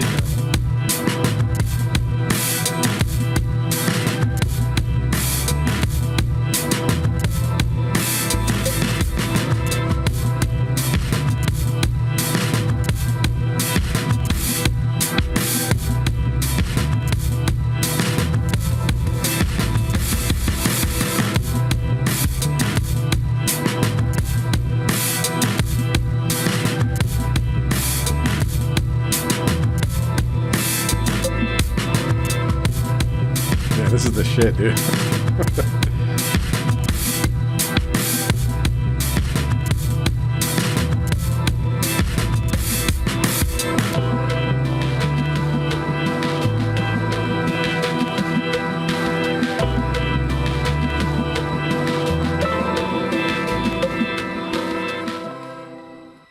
Nice.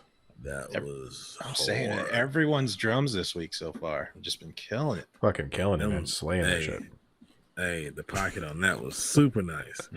I like that little delayed snare for a sec. Yes, That was super yes. tight. This is Who Is This?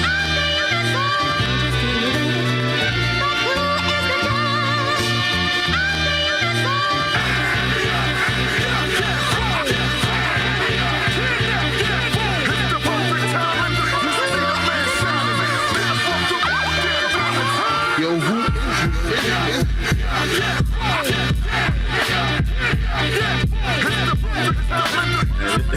This is good.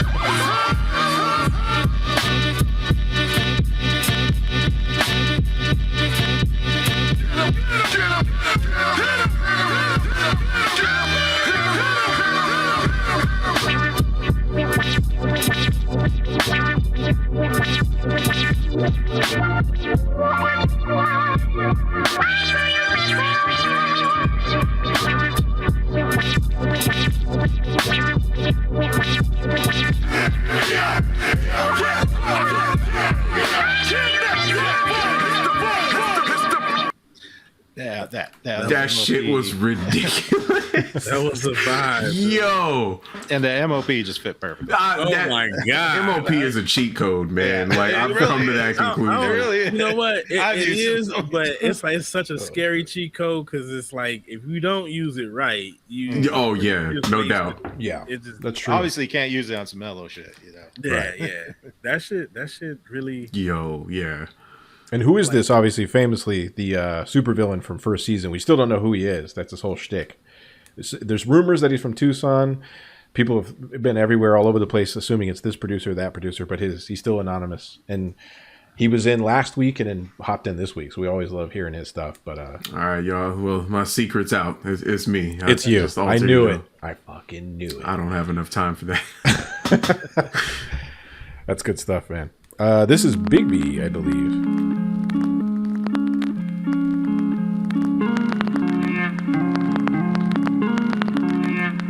I think he's back. Did he take a break for a little while? I think he did. I think last week or last episode, yeah. Was it Big Me's bro that passed? I'm not sure.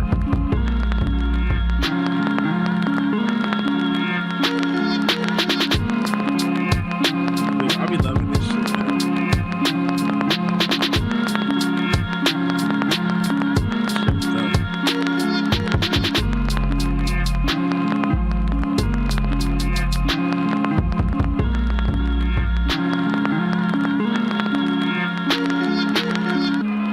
That was great. That video just works perfectly. That's really cool, yeah. Good quality video. Right? It's very Very moody. I love it. yeah, one of the movies that like is gonna win an Oscar and then like some other obscure awards and shit. Yeah, That's definitely some Sundance Film Festival shit right there. 100%. Yeah. What's her name? Emily McDermott and Emily McDermott. I don't know who that is. That is A24 film. Music ready right there. Yeah. Exactly. Shout out to Big Man. People that can do that, man. That is a talent, I swear. Like that shit is dope to be able to do that. Very cool. This is Ant.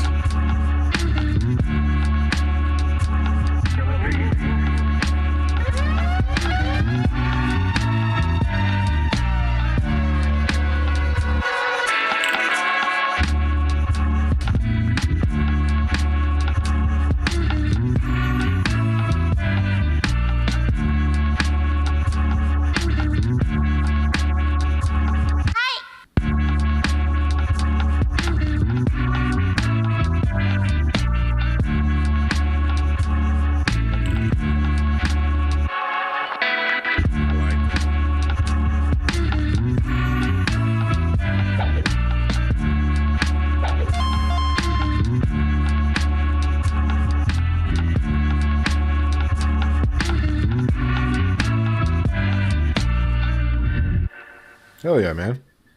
I remember watching this one initially when you posted it, and I had to watch it a couple times because the first time I just kept focusing on the video and trying to guess where it was going to focus. Yeah. And I was like, oh shit, I need to listen to the track.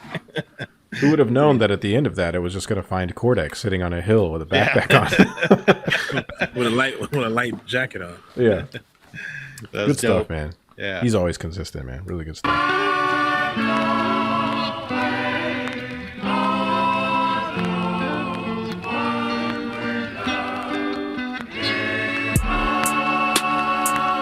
I believe this is Mark Matrix.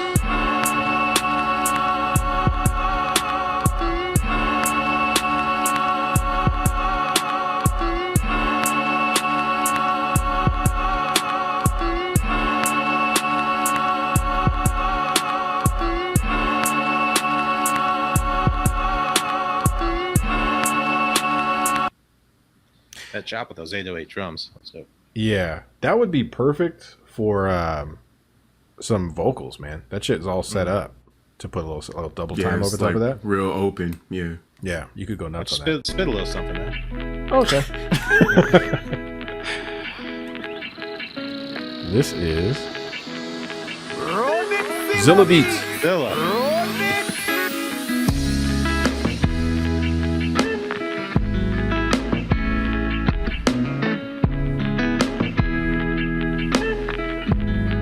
Zilla's been making lighter fare. Yeah. What I love about his stuff, it has such commercial appeal. Like, how is he not like? I mean, he's like playing most of this here shit on the radio, you know.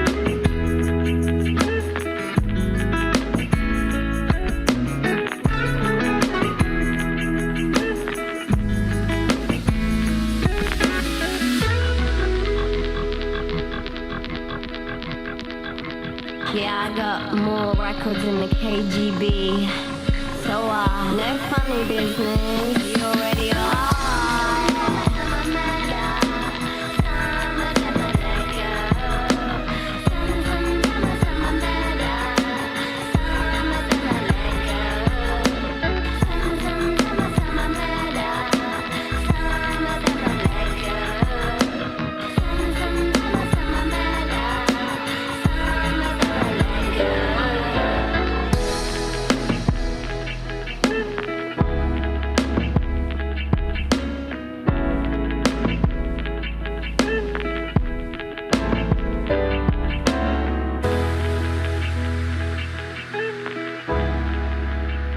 What he does is always so well Good polished. Lord. Yeah, it really is. It's always like, Oh man. it's like the complete shit. Yeah, it's really accessible too. It's like something everyone would Can get enjoy. into. No, Yeah. from beginning to end. And then the thing Yeah. is, like, you could take any part of that and put it in like you were saying, like a commercial. Yeah. You could put it in a movie. It could be a backdrop behind someone talking. Like it works for everything. That shit is extremely impressive. Oh yeah. Kudos to who that was. Zilla Beats. Oh Zilla yeah. Beats. He's in the Shout out to chat Zilla. as well. He's here. Shout out to you, sir. Yeah, That shit Zilla's is amazing. Zilla is really, really diverse in like the way that like, I mean, we always talk about the variety we get here anyway. Yeah. I think that speaks to like a lot of the cats in the community, just really diverse. They really can go in any direction with it. We can have somebody singing, you know, R&B with gospel chops or something, or it can be somebody with folk. It can be somebody who's really alternative. You know, it's the music is just like music. That's Yeah, just really no doubt. And you're right. That could go in a commercial. You could put it in a commercial. You could put it in a ringtone, or you could put it in a bun. No, I was kidding. Have know a if you bite of it. Yeah. Homegrown Beats. Pete's Homegrown Beats.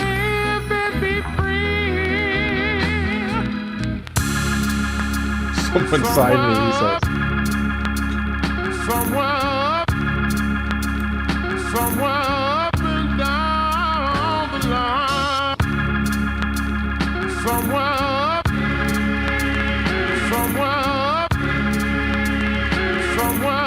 and down the line. Somewhere up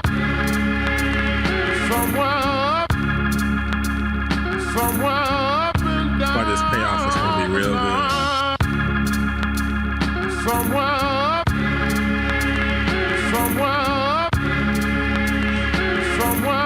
and down the line.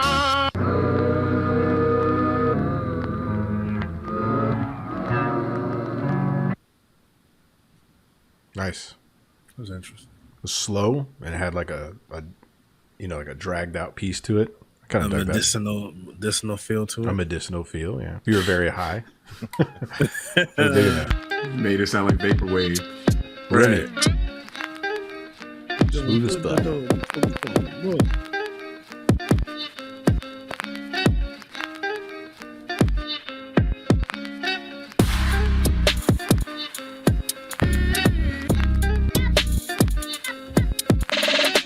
Nice one, Remy.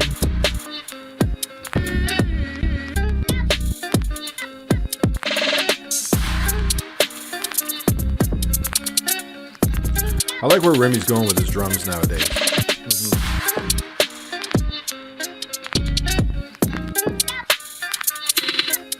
A lot more syncopated. Yeah.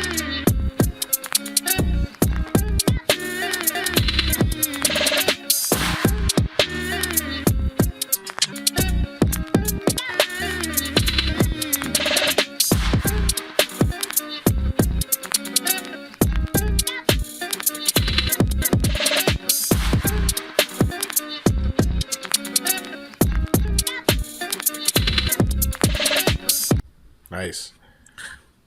Shout out to Koala, the Koala Beatcast, the Koala fam.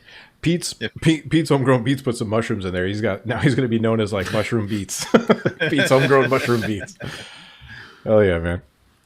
If Beatcast was a city, Koala Beatcast would be our sister city. That's right.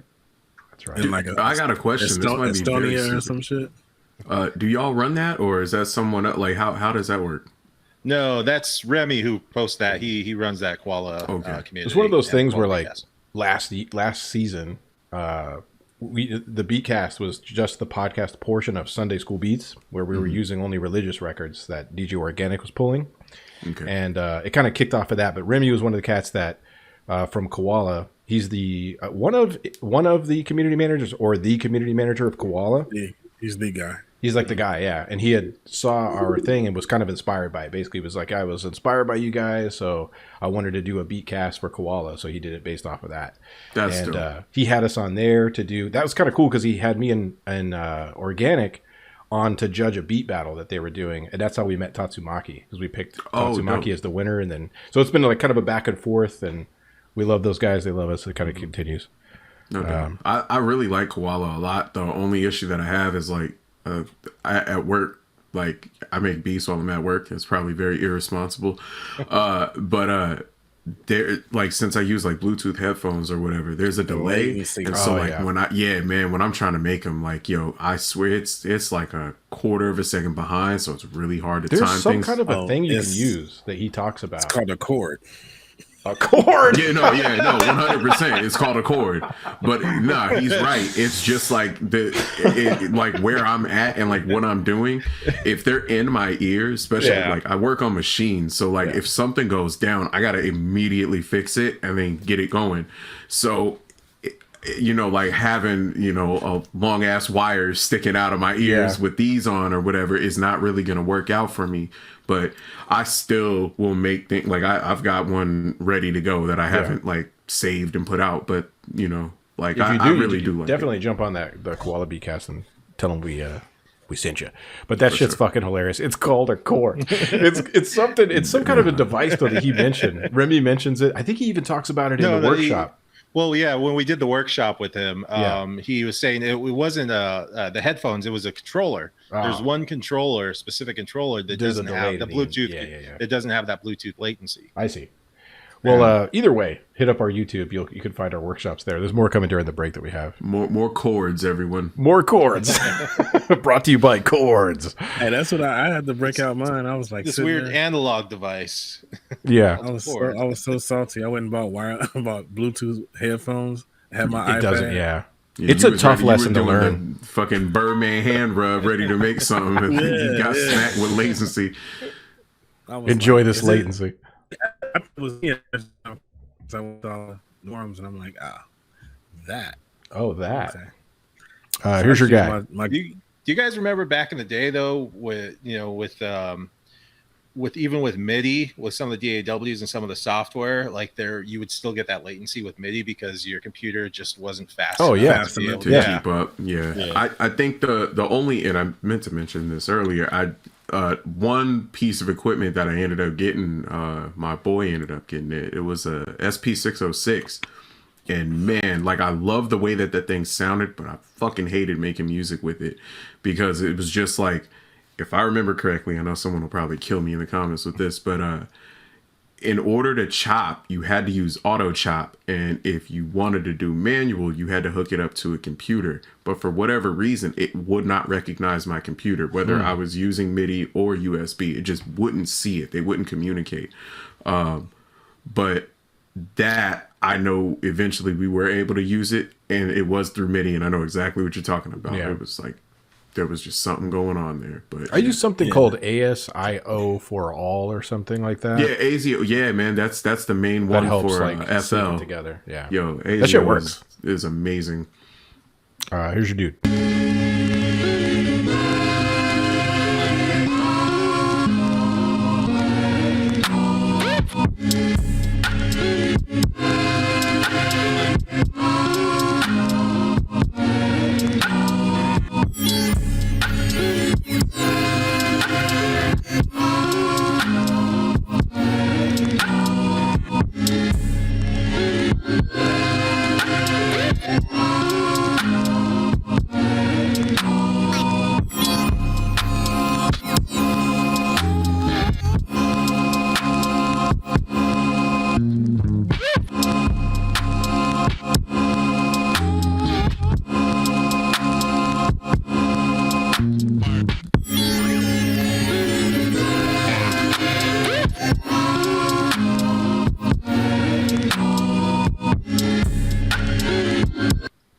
That's it. This man made religious lean music. I don't know how that worked out. I don't know how he did that. Yeah, that side chain on the kick was like sucking my ears in. Like that was killer. I like that. I enjoy a good side chain. Pront mentioned that in the comments. He's like, I just figured out that you're side chaining the sample to the kick. I'm like, yep, that's it. I learned that from, I think, DJ Bad DJ last season though, or maybe Pixter. I don't know. I think it was. It might have. Well, they are one and the same. Well, they are the same guy. Yeah. Fun stuff though. I was just trying to be minimal with that again. That's my whole theme this whole season. That shit was dope. That was Cadillac pimping music. I accept. Here's Bundy over that or something. Yeah. She was a Solar Flare. Years of selling Johnson and Johnson. I started out as a baby face monster. No wonder it's diaper rash on my conscience. My teeth and ring was numb by that nonsense. Gym star, razor and a dinner plate. Arm and hammer and a mason jar. That's my dinner date. Then crack the window in the kitchen, let it ventilate. Cause I let it sizzle on the stove like a minute steak. Nigga, I was cracking the school zone. 2 people's on me, started jacket that was 2-tone. 4 lockers, 4 different bitches got their mule on. Black Ferris Bueller cutting school with his jewels on. Couldn't do wrong with a chest full of chains and an arm full of watches. What I sell for pain in the hood, I'm a doctor. Chicago, tried to fight the urge like Ivan Drago. If he dies like. God damn. I completely missed that one. I did too. I'm looking at that shit like Jesus. No, I messaged him. I was like, "Yo, what's your problem? Who hurt you?" Yeah. Why are you coming at us with that shit? Yeah. That was fucking good, man. Damn. Phenomenal. Yeah, that shit was nice. Really good stuff, man. Rip Shotgun.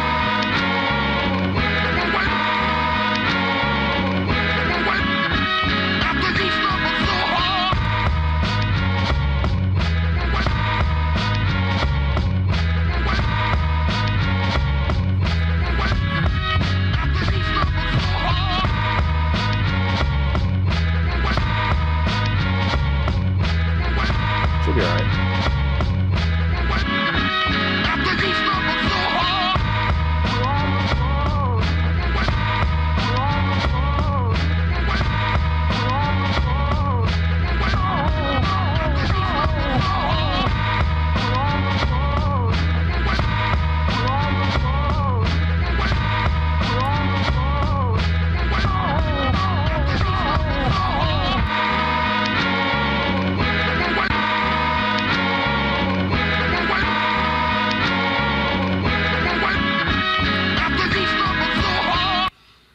Damn, man.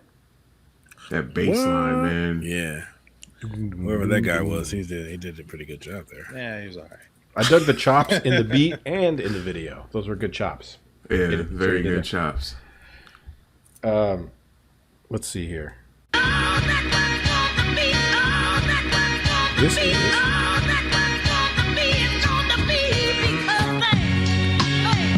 No, Rolls Royce. this is All in the Zone.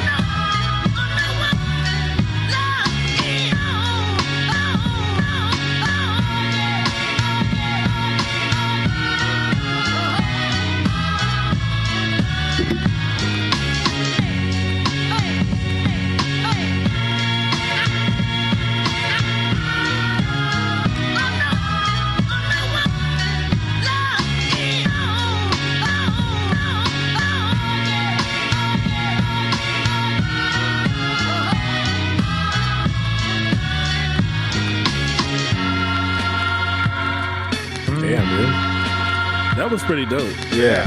Who was that? All in the zone.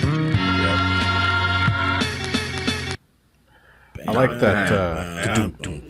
Yeah, that the drums were a lot like "Slow Down" from Brand Nubian. That was dope.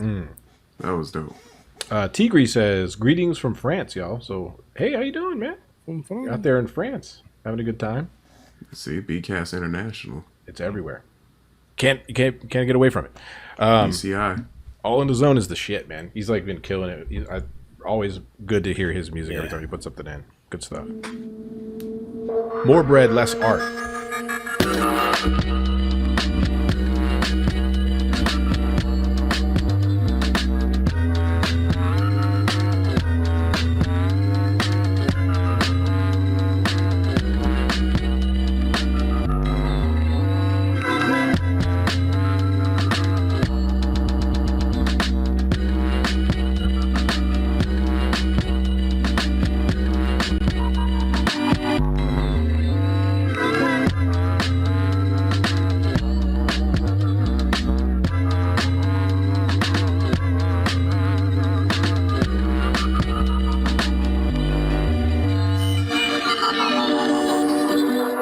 Is like completely unique.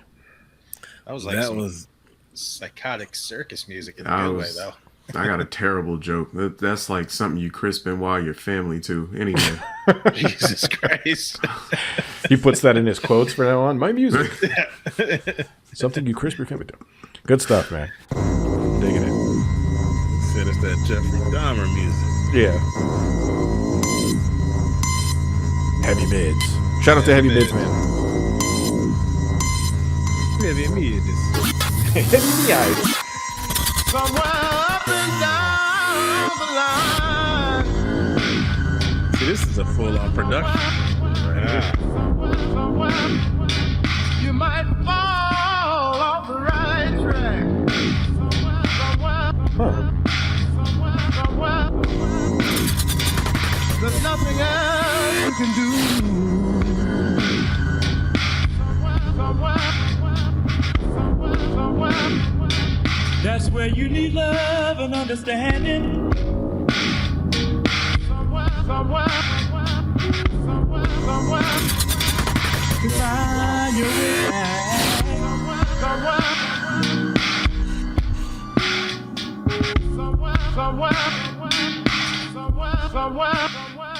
Somewhere up and down the line. Continuing the Jeffrey Dahmer vibes. Damn, man. there's like a lot of emotion. words out of my mouth. Damn. That was like would fit perfectly in the scene of like House of a Thousand Corpses. Like Yeah. it's just like what's going on. Like I love that though. Like That was cool. fucking awesome. Yeah. It's like kissing somebody you just stabbed. That's Yeah. Another quote for you, Heavy Mids. My music. Like kissing someone you just stabbed. Hell yeah. That's a real serious take on shit. That's Like, some good I'm stuff. mad, but I'm not that mad. exactly. I'm mad. Yeah. Oh, here, honey, you're bleeding. Mine is Modia.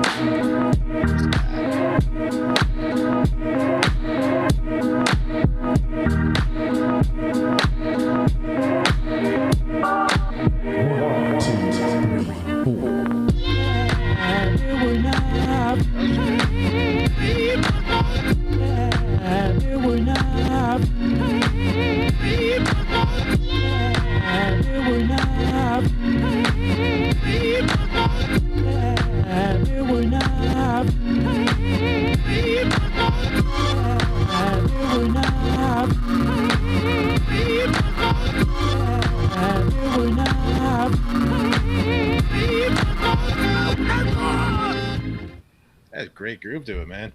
It had like it reminded me of Bouncy. Jungle Brothers. Yeah. Yeah. And it's reversed. So Yeah, like, you flipped Yeah, it. that was the first thing I noticed. it just like because it was funny because I always have you guys in my head when I'm like knocking some shit out. I'm like one of your quotes will pop up and shit, and it's like we were talking, and somebody said it. They were like, "Well, if all else fails, reverse it." That's what I did on the last one. I did the exact same thing because I kind of figured I was like, everyone's going to go forward and they're going to use these parts. Yeah. And since I've used it before, that was the one where I had used it like 12 years ago. That's I was right. like, Okay, Yeah. that was it. Was you then? Yeah. I know it was you or G. One That's- of you guys. Yeah, that's why I did that because I was like, nah, I gotta switch it up, especially with me myself using it before. So Yeah. Yeah, I reversed it and like I was trying to find those chops again because it kind of threw the chops off, but right. it all came together. Hell yeah, man. Like Good that stuff. shit. Can I ask a question? Oh, sorry. No, Okay. You got it. What is everybody? Okay, so Al, what do you use? So currently I'm using the Machine MK3 with Machine M32. Those together. Okay, Yeah. and then RTC. What do you use? I use Machine probably 90% of the time. Well, for the Beatcast, it's pretty much almost 100% I use Machine. Okay. Same. Okay. Machine. Cool. 25 key. Oh, okay. So yeah, you got it's a little switch up different. Okay. Well, last Yeah. season I used some MPC, the Live 2, on a few of them. But shortly, I think by season 3, I'll be using the SP a little bit more, the new one, the MK2 that came out, the 404. I'll probably start implementing some of that. But I'm going to take, Sarah 2L, that, I don't know if you guys know who she is, but I don't think so. Producer. yeah, she's a really good producer. She has a class on the SP that's actually supposed to be pretty good. So I was going to take that class first and then like try to get proficient with that thing like as fast as possible and then start using it to make stuff. What It's gonna be a curve to it. Oh yeah, definitely. What made you was it just something that you had in mind to switch up a new piece of gear like for every season, or was there a reason that you stopped making like you stopped using the MPC? Oh, for me? Yes. Well, with the MK2, I was using that just essentially because I had picked it up. You know, that's when I discovered, during that time, I had discovered Accurate, I think it was, and then Marlowe Diggs during that. So then with those two, like, they inspired me to pick it up, and I was like, cool, I'm just going to kind of go back and forth between the two. But it wasn't until, I don't know, man, I think it's basically just like, it was when John Sandoval had lent me his SP to try it out for a live performance, and I did like a quick one-off at the spot here in Phoenix, that I fell in love with it. So I want to use it mainly as like a performance tool for the instrumentals that I'm making during this. But yeah, it's just pretty much that. Just to continue learning and keep it interesting, find out what I do like and what I don't like, you know. Got you. Yep, that's pretty much it. Let's see. Sky Fuku.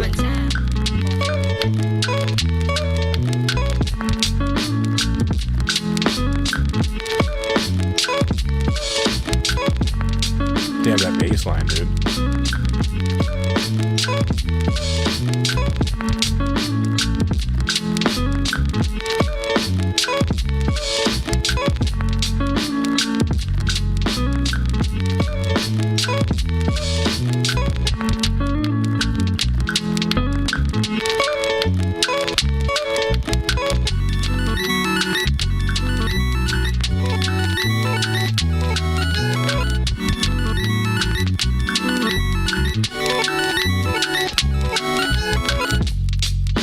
Dude, this is the shit. I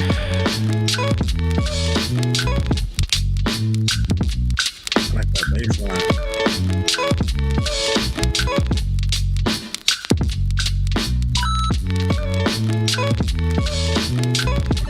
I like how clean they got it. There's an open space to it.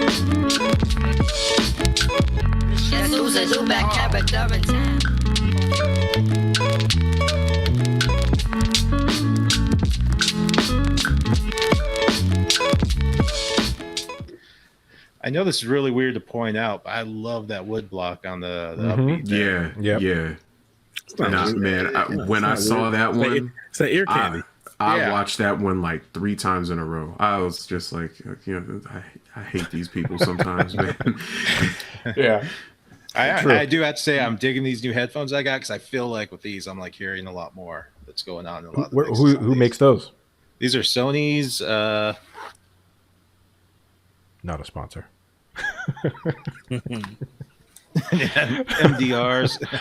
They were cheap too. I think they were like only like $70 or something. Yep, like they were. Yeah, I saw them on sale. I definitely need to pick me up a pair. I got a pair of Sony's, also not sponsored. I've had these ones forever, and yeah. You know what you guys reminded me of? Who is a sponsor in a way?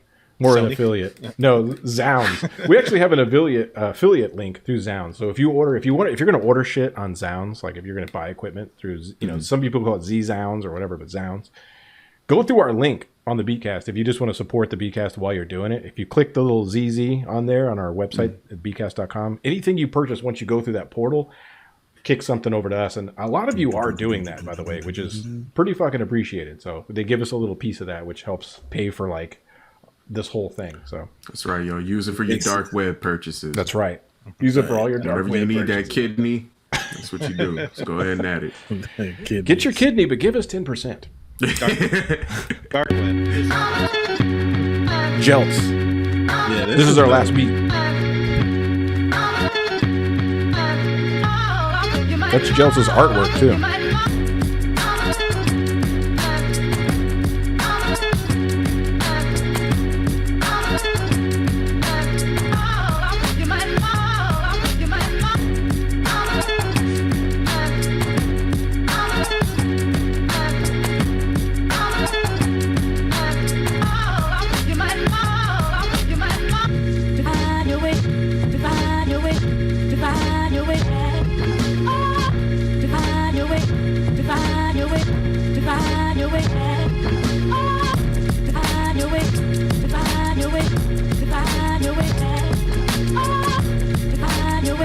Define your way.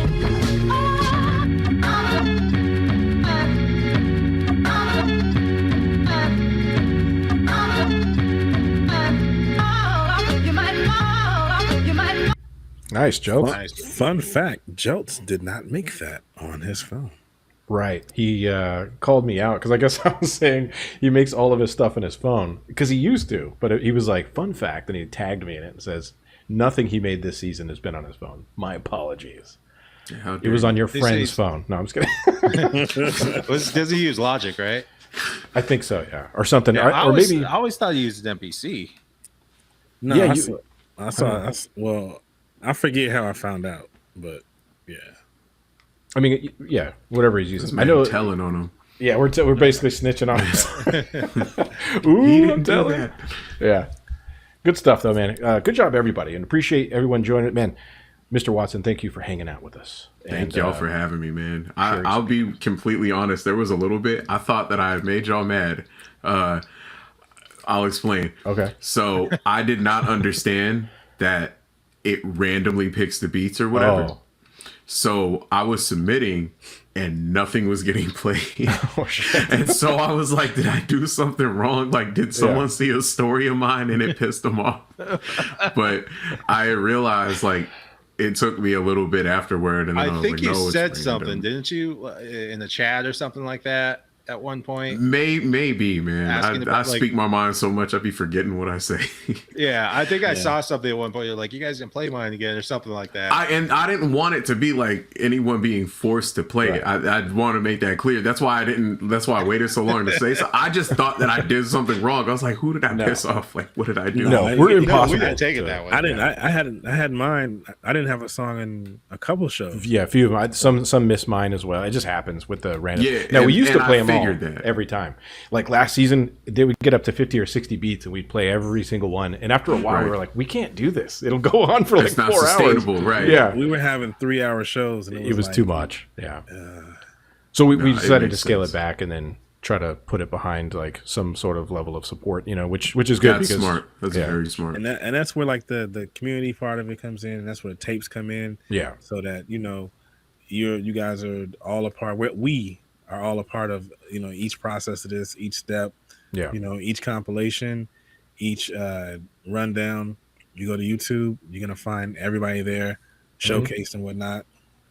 And there'll be a little bit more of that coming, in the future, because we are a community and we want to make sure that we're all interacting and engaging, and everybody's getting their voice heard. Definitely. I mean, we're still all hobbyists, but we still want to be heard. Right. Yeah. Well, shit, man. It's been a good show. I appreciate it. Hey, big shout out also to not only Mixwell, not only to Grand Avenue Records, 7STM, and Beat Mecca, but also to Serato for jumping in with us this time around. And you never know where that might lead. So that's pretty fucking awesome that you guys did that. I forgot. I just saw this message to raid out, and we do need to do that. But before we do that, hang out in the chat if you can, and we're gonna raid out, and then it'll take us into another stream. But in the meantime, man, thank you everybody, and you can find everything, your stuff, all at Dellvon Watson. That's at your on Instagram. You have a link there? Yeah, so I have my link tree in there, and then that's got all of the music. It's got the TikTok page that I do not use because I hate TikTok, and I have to build up a new social for that anyway. Right. I've also got the YouTube page added in there as well. Link tree has all the information in it. It's got the older music. It's got the brand new release. Check everything out. I hope you enjoy.